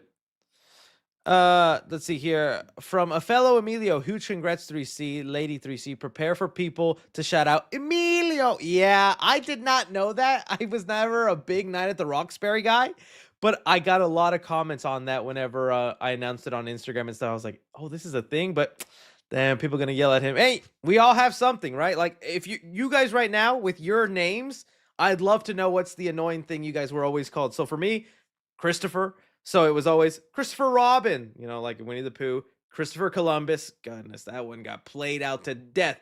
Hey, Christopher Columbus. Oh, it's Columbus Day. Christopher Robin. I think that was about it. I can't think of like, those were just the annoying ones where I was like, okay, haven't heard that one before. Emilio will probably get the Night at the Roxbury singing Emilio. But let's go, Brandon. Oh, dude, I feel so bad for you on that one. Because that's a scary movie reference, right? Where we're like, go, Brandon, take it, Brandon. I have a cousin-in-law who's named Aaron, and he's sick to death of that one. Aaron. Jack. Oh, you get called Jack says your name is Jack. Jason Voorhees. Okay. My name's Emilio too. Okay. Christian Bale. You get Christian Bale. Okay. Go Diego. Ooh, get Go Diego a lot. Your name is Dwayne, so you get Dwayne the Rock. Oh, okay. Bro, mine's Balake because your name's Blake. Balake. My name is Jericho. They've called me Jerichode. Oh, that's just mean. Emilio, you should show Emilio American Psycho. Yeah, when he turns 15 and I need him to be red pilled. It's like you put on the skins. Benjamin Bunny for me. Okay. Chris Griffin. I've never gotten Chris Griffin, but okay, that's one here. I'm called Marshmallow. Why is your name Marshall? So Marshmallow. Ed and Eddie. I could see that one happening. Leonardo da Vinci. Ooh, that'd be a tough one.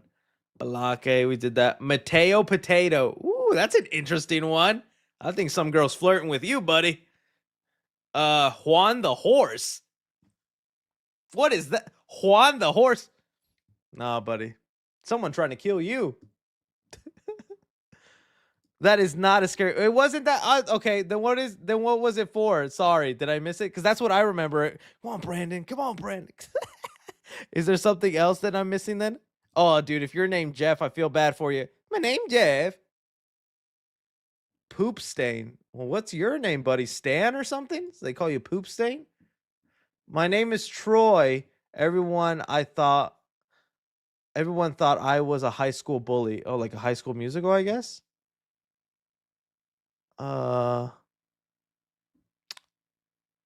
Yeah. Cone Man, all that. Is your real name Christopher? Yeah, my full name is Christopher, but I've always gone by Chris. And that's also something I was annoyed by growing up is like, when you have a substitute, they read what your legal name is. So it'd always be Christopher. You prefer Chris or Christopher? Chris is fine. Hated that. So we thought about naming him Emiliano, like longwise, and then just Emilio short, we call him. But I don't want him to go through that like I did. Emiliano. It's just Emilio. Yeah, good stuff. Thank you guys for sharing your trauma. I'm glad we're not all alone. Hey Chris, congrats on your baby. I just wanted to ask how you would rank the Avatar movies best to worst. Me right now, Way of Water, Fire and Ash, first Avatar. I've seen a lot of people don't like that. That's my ranking. Maybe I need to give the original Avatar a shot. But like I said, I've seen that one twice now, and it's not, again, I don't hate it. I don't think it's bad, but I just don't love it the way other people do. It wasn't until Way of Water that I was like, dude, this is peak. And there's a lot of stuff in Fire Ash I really like that I think I like more than just the first Avatar. 2026 fall is high key stacked. Clayface, Resident Evil, Digger, Street Fighter, and Whalefall. Most stacked September, October lineup we've had in a while. Ooh, that's gonna be exciting. Yeah, I can't wait to look at that. Have you seen The Housemaid? It's good. Yeah, I agree. It is good. Like I said, a rated R Hallmark movie, a Lifetime film. It was pretty fun though. It's trashy, but it was fun trash. Congratulations on becoming Papa 3C. My B day is also Christmas Eve. Christmas for Latinos. I turned 24 last week. Me, Unc now. It's me, Dr. Death. Got a name change. Live 6 of asking Chris to make a short film. Oh, it's going to be a while now, especially with baby. Thanks for all the everything nerd says. Thanks for everything you do. Brought laughter to me and my girlfriend during some dark times this year. Happy New Year. Well, Happy New Year, man. I'm glad I can lighten up your day a little bit, man.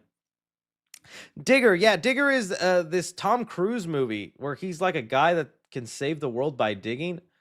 The trailer didn't really give much, and I think it's also a musical. Maybe I'm wrong on that aspect, but could be good. Could be good. I wouldn't mind seeing Tom Cruise in a comedy. Let's see here. Beaver574 says, "Have a blessed new year and read your Bible, bro. You are more than a conqueror in your dark situations. You shall not be lacking in Jesus' name, man. Hey, you and my mother-in-law would get along. She sends me Bible quotes and videos all the day in the family group chat. What IP do you think has been milked the most? Oh, I don't know if we could say Marvel because that's more of a continuous universe. So if we're just sticking to one brand, it is either going to be Spider-Man, Batman. Just look at the amount of reboots that they have gotten, right? Spider-Man, Batman for sure. Terminator to a point. That's been run down to me. Transformers, yes. Star Wars. That's more of a cinematic news, but I guess I do want to agree with Star Wars. Trying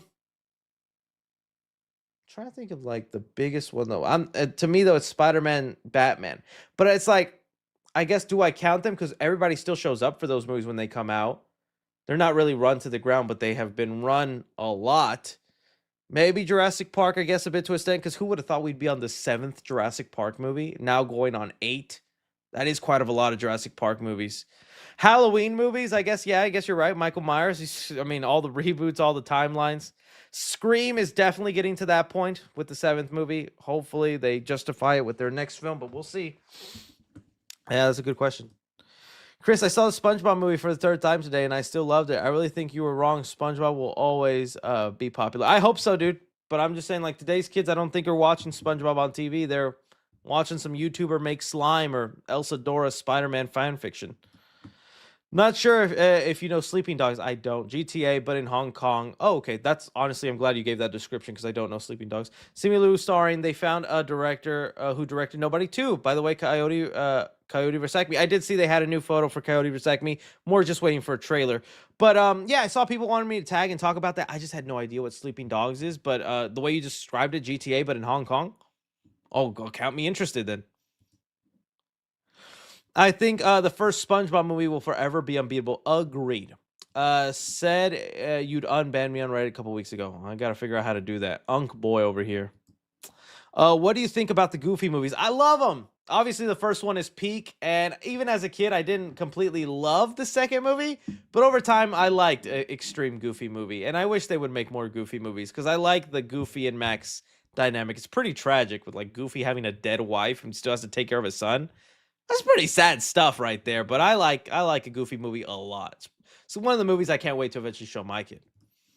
By the way, I don't know how often you use Shudder, but I'd highly recommend them. Oh, dude, thank you. I need to watch that. I love the first Influencer movie. I thought that was good. I know you think a horror movie titled Influencer would be crap. I thought it was honestly a really great horror movie. And yes, they do have a sequel. Came out last month. I want to see that one. Thank you for reminding me because I do still want to see that. I really like the first Influencer movie, so I want to see the sequel. Happy New Year. This year you will reach 1 million subs. I started my weight loss journey 2 months and lost 20 pounds. Dude, congrats, dude. I need to do that. Now, most the help of medicine, Mojoro.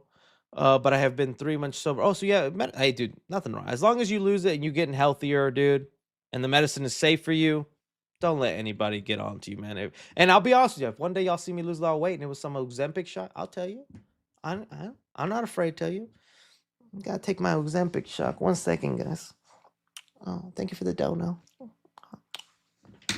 As long as it's safe for you, man. Congrats on being a dad. Now Derek has a sibling. Also, Stranger Things fight was BS. No one died. The Mind Flayer killed no one. Please. I mean, yeah, the battle in the Harcourt Mall felt way more intense and deadly. And someone actually did die in the middle of that fight. I don't know. Yeah, you would think this would have been the big one, but would Glenn Powell be a good Wolverine? No, he'd be an interesting Cyclops, though. I could see him as Cyclops. He's got the Boy Scout kind of feel vibe. Hey, 3C, I've always loved your amazing content since 2017. You always make me laugh and smile and go through hard times. My question is, what is an old theory you had for a movie you were very confident in, but look back and think how wrong it is? Ooh, oh, that's nice. Finding Nemo reference. That's so hard to say because they leave my mind as soon as they come out. I mean, one thing that's not really a theory, but it was supposed to happen, but it didn't end up happening. Like Toby versus Green Goblin again in No Way Home. Just like I wish that ended up happening. That was something in there I wished. Oh yes, that was one. I mean, but that was more like I was just relying on the source that unfortunately gave me bad information, but that's on me. Venom 3 about young Peter Parker. Yep, that's one where I was like, that kind of makes sense to me. And part of me still feels like maybe that was a thing because what the heck was that point of that little boy in that family and all that? But who knows, right? So there's that one. Morbius being in like the Toby universe and Andrew universe, that's definitely one. Scream 6 theories. What was my theory on Scream 6? That like Stu would come back? Yeah. Because I thought what they did with the killers was so dumb. I would have liked some more Stu stuff in Scream 6. Mechagodzilla being, oh yes, you guys remember everything. Y'all never gonna let me forget stuff. That is a good theory. I had a theory that Mechagodzilla was Godzilla in disguise because that happens in one of the old Toho movies. I thought maybe they'd do that to explain him why Godzilla was being evil. Maybe Mechagodzilla was like in some sort of skin Godzilla suit. That ended up being false. Thank you for reminding me that. Okay, that wasn't me though. That was what the internet was saying, and I was going against that from the beginning. The Batman gun emblem. I from the beginning said, guys, that I'm tired of this rumor. Someone literally just tweeted that, and everybody took it as fact. That is not real. But I remember hating that because I'm like, guys, that's not real. Someone just tweeted that and it went viral. But yeah, that the gun that killed Bruce's parents is like the thing that he uses on his chest. Kind of a hard, theory. Pretty tough, but was not true. Yes, that was a theory I had. Galactus destroys the Fantastic Four Earth and that they would come into the MCU. I was wrong on that one. What was my Joker 2 theory? I don't remember my Joker 2 theory. Oh, okay, but I don't think I was 100% wrong. Peter Parker will be Venom in Spider-Man 2. He did at least go evil. He did go evil, and he had to fight Miles Morales. I think that kind of counts. But you're right. He didn't fully go Venom. Would have been crazy if they stuck through with that. Joker 2 being a good film. Oh, that's a theory? Yeah, well, I was wrong on that. You're right. That was not a good film. The Madam Web one. I don't remember what the Madam Web one was. What was my Madam Web theory? She puts her Madam Webs everywhere.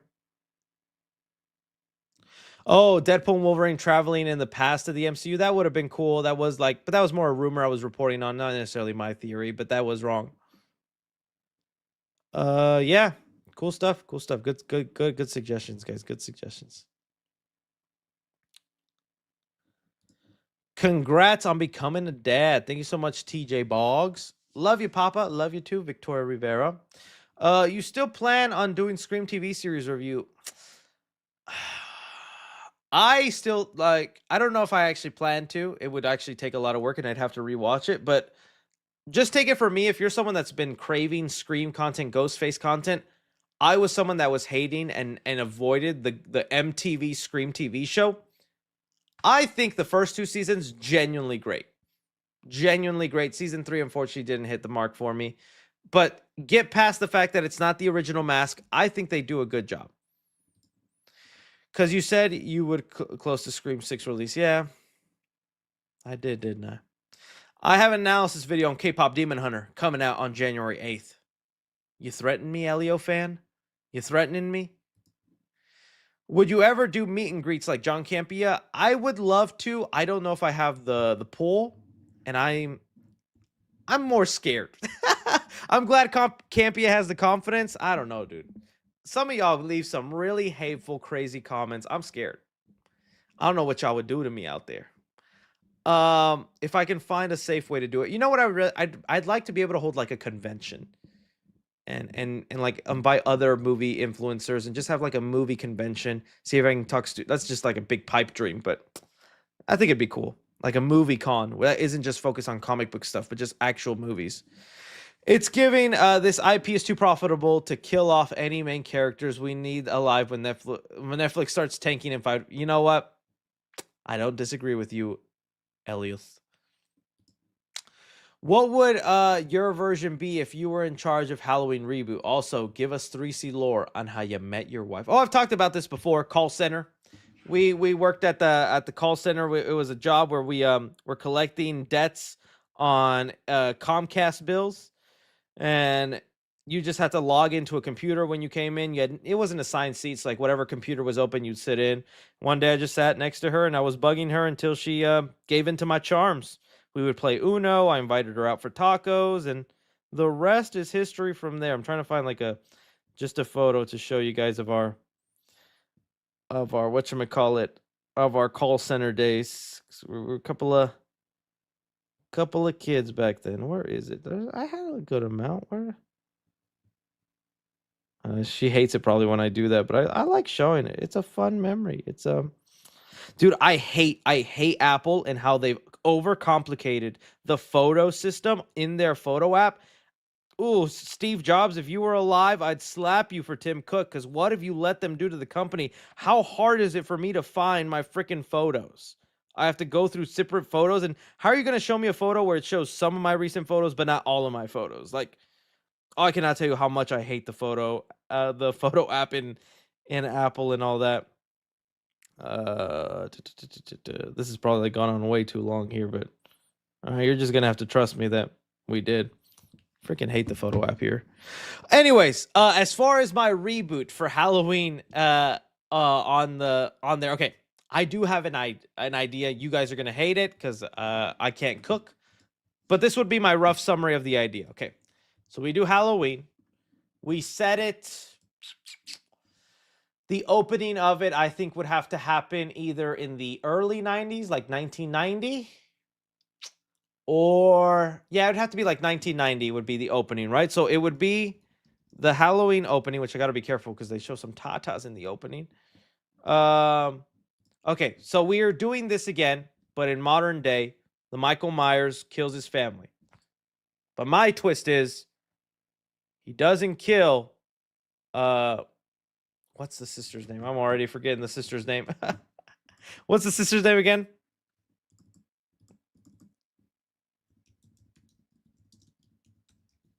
Some of you guys in the chat will let me know. I already forgot. Halloween. What was it? It was Myers. What was her name? Judith Myers. There we go. Thank you. Thank you. Judith Myers. Okay. Judith Myers is a teenager at this point, right? She has a boyfriend over this and that. And I'm going to say baby Jamie Lee Curtis, baby Laurie Strode is in the house. He kills the baby. He goes in there. You're thinking it's a repeat, another rehash of what we've seen before. No, he's going to go in there and end it. Not just for shock value. It will definitely have shock value. But what is more pure evil than killing an innocent, nothing like... And I just, imagine me saying this as someone who just had a baby too, right? CPS? I need you to hear what this guy's saying on his live stream. But okay, the reason I would do it that way is because I think we've had Laurie Strode enough as the main character, and since we're doing this thing with timelines, I think it is time to mix it up. And Judith Myers has iconic iconography with the franchise with that tombstone. Oh, geez, I gotta be careful, but this is like an iconic piece. Well, how about we turn that iconic piece and we have it say Laurie Strode, or I guess Laurie Myers, right? Because I still want to go with the sister route. So Judith Myers ends up surviving that night. She now knows her brother killed their baby sister. And yes, I want to keep the brother sister angle. I know people hate that. I know people prefer the pure evil angle. I think there is something just as scary as, well, why did he even want to kill his sister? Why did he even want to kill that baby? I think to me that still gives off pure evil, but I think there is something scarier about the chase, that somebody related to you wants you dead. Your bloodline, your loved ones, all of you. The other thing I would add in there, I would make Michael's parents an actual part of the story as well. Obviously, after this incident, the parents get divorced. I would not make them white trash like the Rob Zombie. I would make them clean-cut, regular Americans.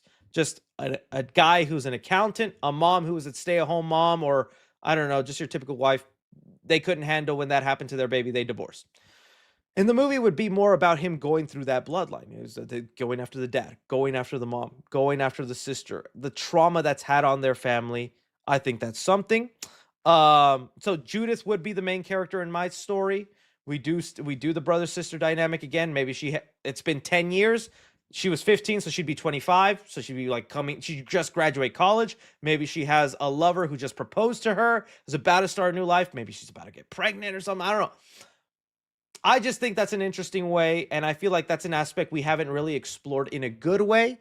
I get what Rob Zombie was doing with the white trash family, but Michael Myers having a stripper of a mom and an abusive stepfather, or even a real dad, I forget what he was, that is a rare case scenario, and that does fit in for someone who grows up to maybe be a serial killer in a household. But if we want to go with the original idea of Michael, of just like a kid who had it all, a normal life, was your everyday kid that just one day snapped, well, then you go the route of making them regular people who now have to deal with the fact that they gave birth to a demon baby. What is that like? What is that?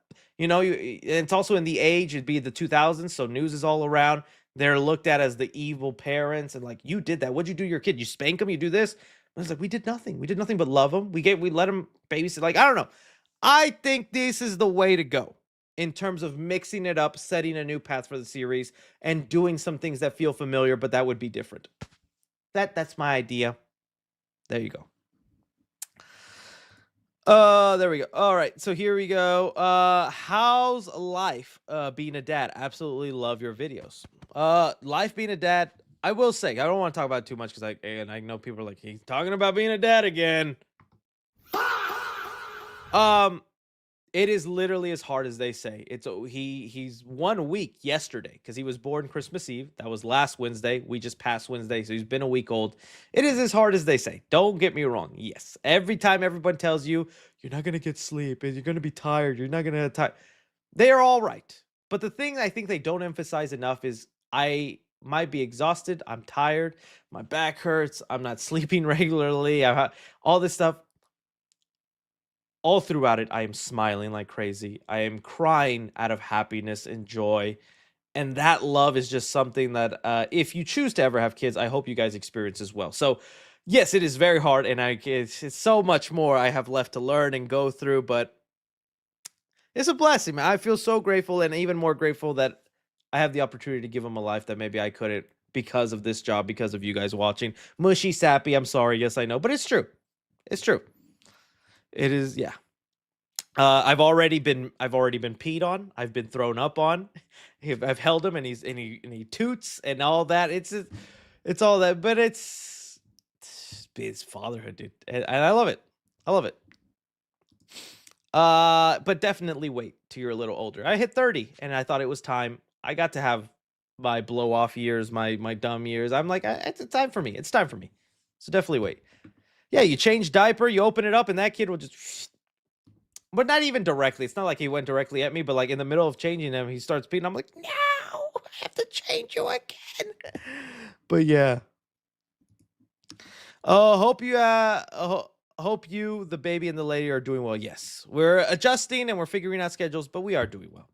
A Crash Bandicoot movie. Who directed it? Rodriguez. That'd be actually nice. I wouldn't mind him. I wonder who would be a good director. I don't know if they'd get Jeff Fowler. They'd probably get somebody who's done a couple of comedies. I saw the Stranger Things finale for the second time in theaters, and young girls were crying, cheering, and clapping. I think yeah, it's a communal experience, and it means something to a lot of people. That's why it does suck, and I understand why I got like a lot of dislikes on my thoughts on the review, on the show, because just being honest about some things that didn't work. But in the end, if they make you happy and you were satisfied with that ending, no one can take that away from you. What movie premieres would you like to attend this year? Oh, dude, Spider-Man Brand New Day would be awesome. Just the fact to knock off the list of Spider-Man premiere would be awesome. Avengers Doomsday, of course, would be another big one. I would have said Scream, but there's just so much drama. It's probably best I stay away from it. But yeah, at one point it would have been a dream to go to a Scream movie premiere just because that movie, that franchise, those movies, that mean a lot to me. And it's like just how toxic the fan base has gotten. As far as that goes, though, those would really just be it. If they ever make a Nightmare on Elm Street, yeah, those. Congrats on Baby 3C. Mario Supreme was amazing. Look up how Luki Manley got cast for the role. You can see the clip on Barstool's hilarious story. Okay, I'll definitely look that up afterwards, buddy. Thank you so much, Luki Manley. Okay, I'll definitely look that up. Any news on Batman Part 2? I think I saw like Jeff Snyder teasing Two-Face at some point. I know they're supposed to start filming in the spring of this year, so we're bound to get casting, maybe some more rumors, but nothing definitive that I can see as of right now that's worth talking about. Yeah. Hey Chris, huge fan. Was wondering if you've seen the studio, and if so, what are your thoughts? Dude. I love the studio. I thought it was an awesome show, hilarious, great stuff. Highly recommended. I was afraid it'd be too much inside baseball for like my lady, where it's like, oh, they're making fun of Hollywood inside things, but she enjoyed it just as much. I can't wait for season 2. I love the studio. I just wish sometimes though it does get cringy to me because the main character Seth plays, he gets himself in such secondhand embarrassment situations, and I'm like, oh, don't do that. But great show. I wish the Stranger Things finale was 3 hours long. Would have been nice, but I don't know how they would have filled up because they already kind of were stretching it with those 2 hours. Here's some extra support for you. Happy New Year. Well, Happy New Year, Sunday Joe. What do you hope Man of Tomorrow leads to? I think at this point it's time to lead into like a bigger event movie, no? Maybe a Batman film, a Wonder Woman film. But again, I don't want us to fall into the route in the DCU where we're making movies to lead to things. I want them to feel like contain stories that happen to sprinkle in open opportunities for stories, Man, for Pete's sake, sends in some love. Thank you so much. Since Stranger Things earns $25, $30, do you think this is the step where Netflix and other streaming services will release their series finales in episode theaters? Okay, so this is the confusing thing, and maybe John Campia has a better explanation because I need to look into this. I was seeing people mention there are legal reasons putting a TV show in theaters, you cannot get the revenue from theaters. So Netflix actually gets zero from the release in theaters, and instead they work out a deal with the theater for the concession, splitting the concession money.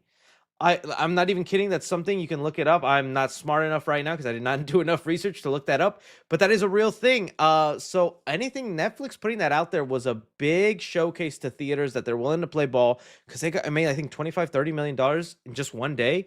But there is something, it's something about the guild. It's because the actors who are in the show are being paid wages to a TV show and not wages for a movie. Then the studio cannot profit off of that because they didn't properly pay the actors and characters the way they were supposed to.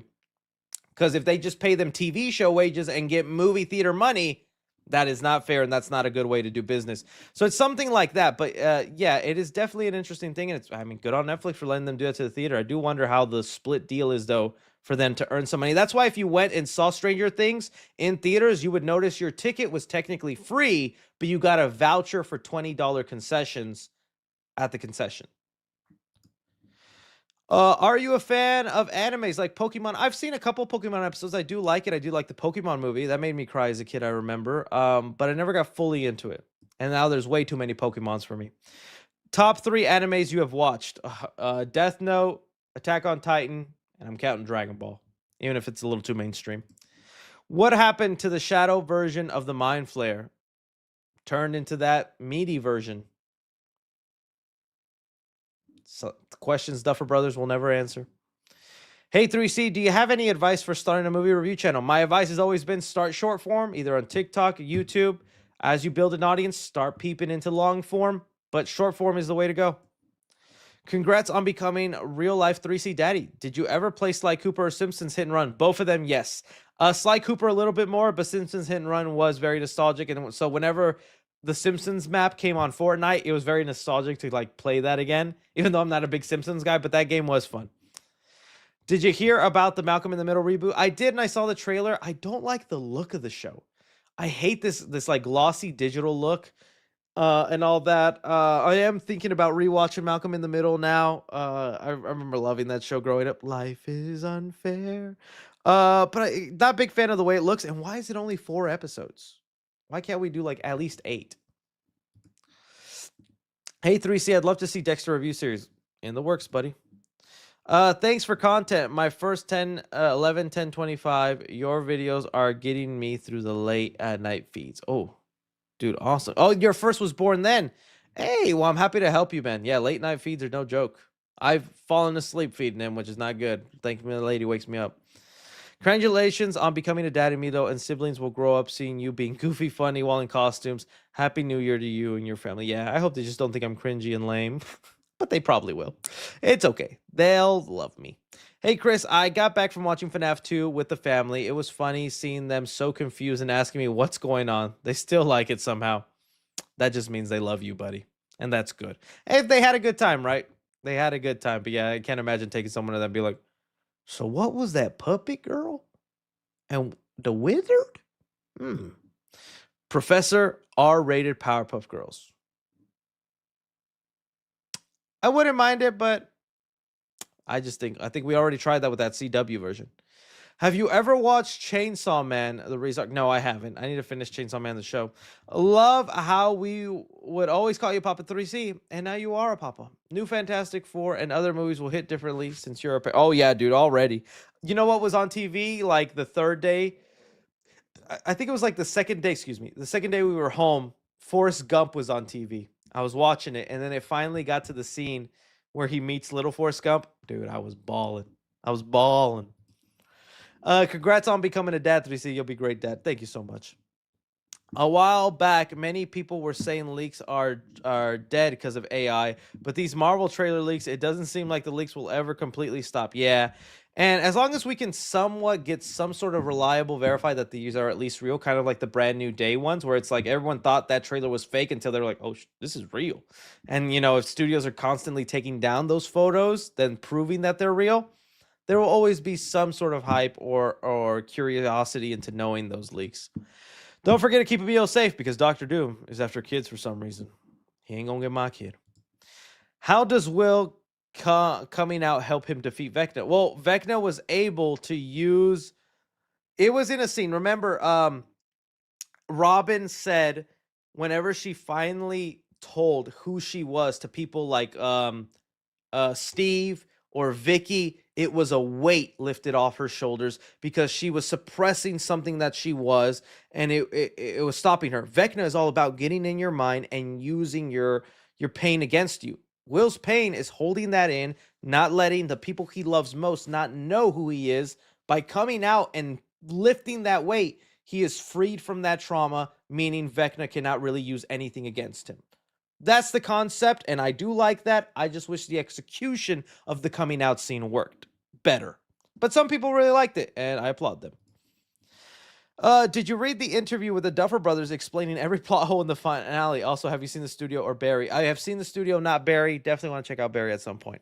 But yeah, I did see that, and it's just like, I don't know if it's a good look when you want to have to do a whole article of like, okay. It was kind of like when James Gunn came out and said, no, the Kryptonians are bad. That message wasn't fake. How do you guys believe that? You were my top YouTuber of 2025. Thank you.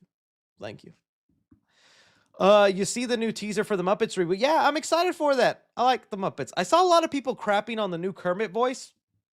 I've always been kind of deaf to things like that. It sounds fine to me. You need a Muppet Show. Kermit the Frog. Is that a good Kermit? Can you walk us through how you get your movie news? Like, where do you get it from? Deciding when to upload? Always congrats. I mean, Twitter, just discussing films. I mean, I think my following is public, so I follow a bunch of people that are constantly sharing and talking about news. Eventually, enough of the scoop accounts, but Twitter is honestly my main spot of news because that's where I get it the quickest. That's where I see it, and where I can verify what people are saying, whether it's legit or not. Because some things will come out, and other people will be like, "This isn't true," and I'm like, "Okay, well, good. I'm glad I didn't fail for that." So it's mainly just Twitter, following those accounts.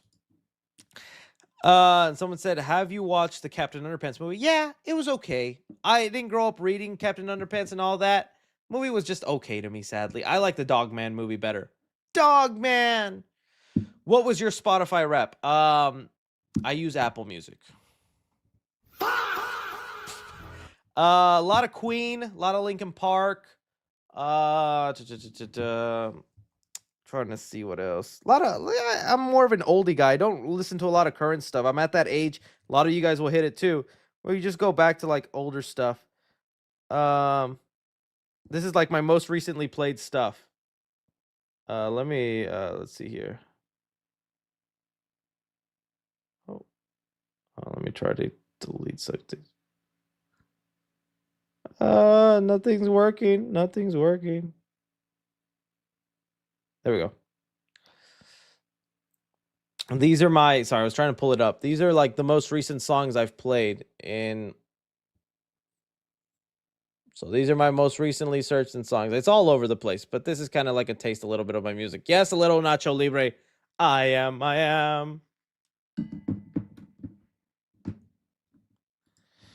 If Doom is after kids, will Toby have Mayday?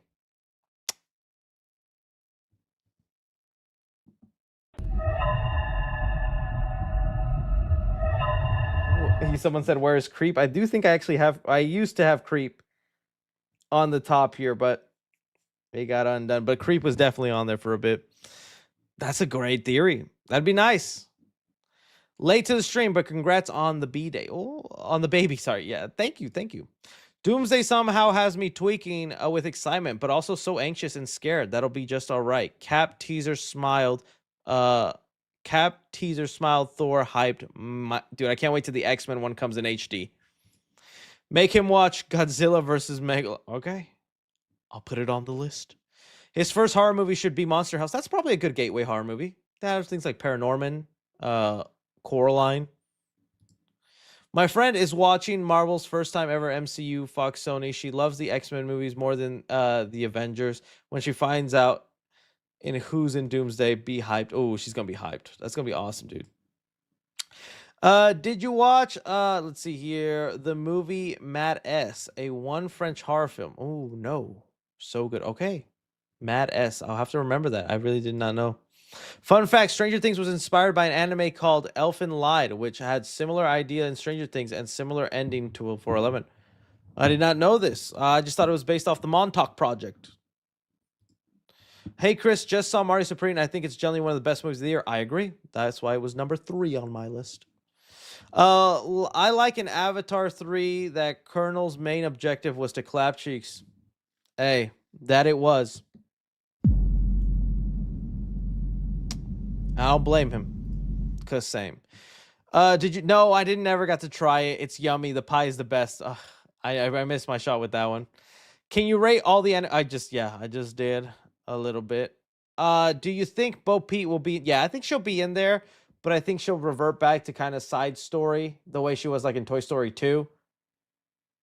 Probably just like a quick scene of like them still together, and Woody's like, "I have to go help Buzz real quick," and she's like, "All right, I'll take care of the fort here." Honestly, Bo Peep will probably be the thing where like Woody doesn't know if he should go back to help because he's already dedicated his life here. But Bo Peep's like, "I got this, Woody. You go. They need your help, and you help people." Disney, hire me. Name is Louis, often called Huey, Dewey, Louie, King Louie, Monkey Weed Friends, Caliber, Louis C.K., and One Direction guy. Is there a guy named Louis in One Direction? Nice. Thanks for liking my Stranger Things theory. I wanted to ask, do you think January is going to be my first good movie month with all the promising movies like 28 Years Later, Primate, and Greenland?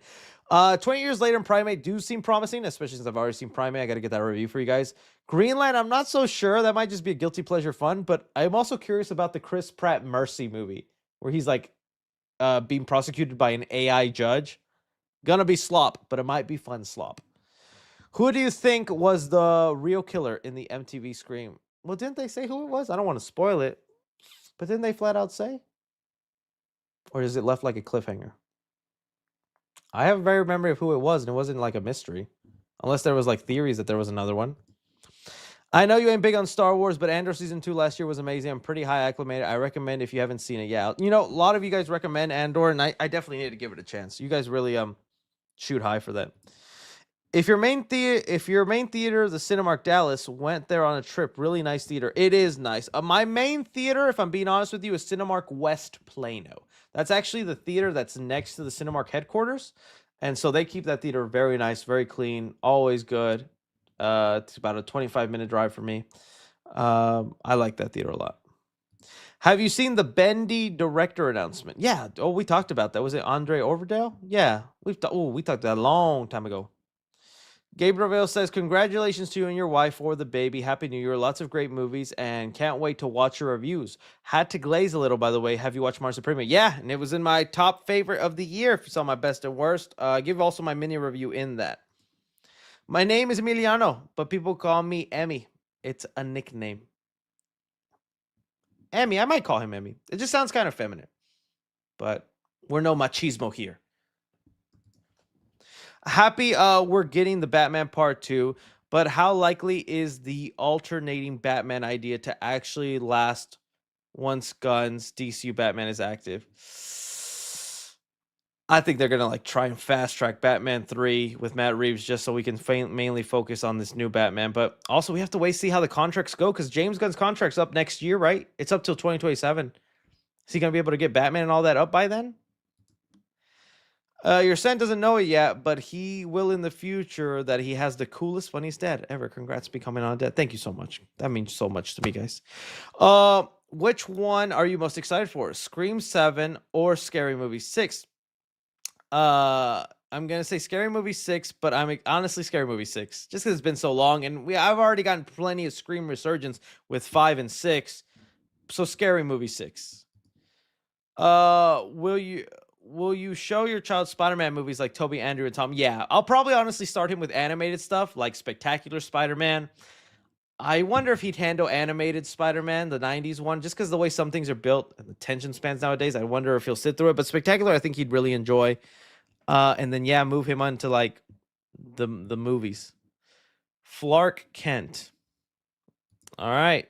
Hey, 3C, when do you know you wanted to do movie reviewing? Ooh, long time ago. Well, it's not that I want to do movie reviewing. I just always love movies. I wanted to talk about it, and I just was always seeing people like AMC Movie Talk, Collider Movie Talk.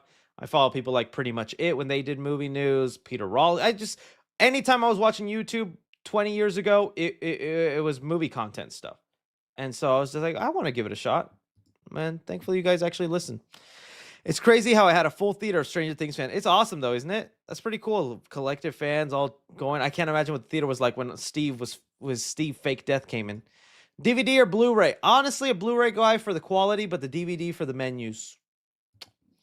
Congrats on your son. They feel like DVDs had more personality, more charm, more love for what you get in physical media. Congrats on your son. My son is coming this week. Was labor scary for you? Can they be friends? Yes, they are virtual friends. Labor was very scary for me, but it was definitely more scary. It was scary for me just because of how early he was, 4 weeks. But I mean, my respect and love for my fiance just like grew immensely just to see what she went through. I mean, she did it without an epidural and all natural, like, and it made me like want to call my mom and be like, Mom, I can't believe that. Like, it made me look at all women who have babies like, dude, superheroes. I know cliche and things like that, like that typical TikTok thing. Like, I think tampons should be free. And it pisses me off that they're not. I'm not doing that. I promise I'm not like. But it was genuinely a moment where I was like, frick, dude. I could not give birth. That looked insane. Gremlins first horror for Amelia. That'd be a good one. That'd be a good one. Dan, when's the marriage? The marriage was actually supposed to be in January before the birth, and then that got derailed.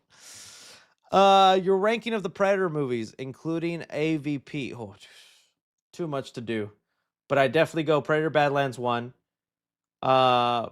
Predators, the Predators, Predator 2. Oh no, I forgot Prey. Badlands, original Predator, Prey, Predators, Predator 2, The Predators, whatever, the 2018 one, AVP ones in order of release from there.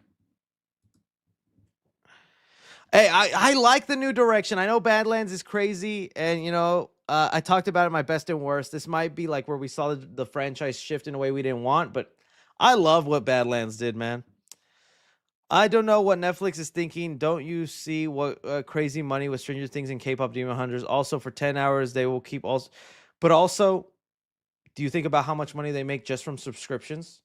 Like, I'm not even trying to be funny or cute. Like, maybe the money they would make from theaters is still minuscule to the money they make just from collecting your subscription money. I think that's what it's got to be. Like, there's sometimes. Okay, I'm not trying to be like showboaty or rude. I used to do marketing surveys for extra money, and I'm still on the email list for that company where you could go and you could do marketing surveys. Where like I don't know, one time there was a new Dr. Pepper flavor, and so they gave us, and I'm testing it, and like, oh, it's bubbly. I like it. It's creamy. And then they pay you like $500, $200, $300. I still get emails and they still offer that. And while $500, $250 is still a good amount of money, and some people would be happy to get that for just an hour of their opinion, to me, it is not worth it because I can happily make more making a TikTok, making a YouTube video with using an hour of my time. I think that's Netflix. Yeah, they could probably make a good amount of money dropping a movie in theaters, but once the first of the month hits, that's nothing. That's nothing compared to what that subscription money is. That's how I see it as. And ads as well. Netflix has got ads. Great point. Good night, Drew. All the money they're getting from ads. More and more people are watching Netflix through the ad version. We're not even talking about that's so subscription aside, the ad money they're getting. I think to them, they just see movie theaters as not worth all that much time. Remember that earthquake? Oh,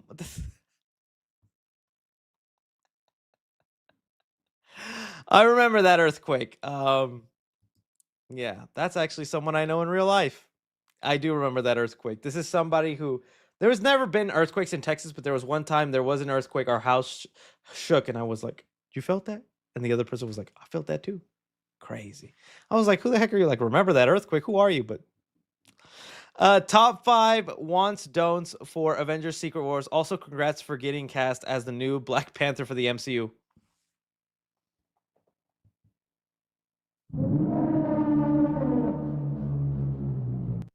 Can I say it? Too far. Canceled. Said Superman louder and angrier. Chris, I know. You're good. Hey 3C, I've been watching since Godzilla vs. Kong, and I just want to say congrats. What future project are you excited to show your son? Probably things like Looney Tunes Back in Action, Space Jam, Hercules, big time Hercules, Back to the Future. That was another film that was like on TV the other day, and I was like, I can't wait for him to see these movies. I hope he likes them the way I do. Spider-Man films for sure. I guess more the superhero phase, because he's gonna have dozens of movies to choose from. So I don't want to influence who I think his favorite superhero should be. Although I already have him give him a Spider-Man toy, and he has a Spider-Man plushie and things like that. But obviously he doesn't even know what they are. They're just objects to him. But I don't want to influence. My dad didn't influence who I should like. I just gravitated towards Spider-Man, even though my dad was a Batman fan. So I want to see who he gravitates towards whenever I show him movies. Maybe he'll pick Hulk. Maybe he'll pick Superman. I can't wait to see who he picks.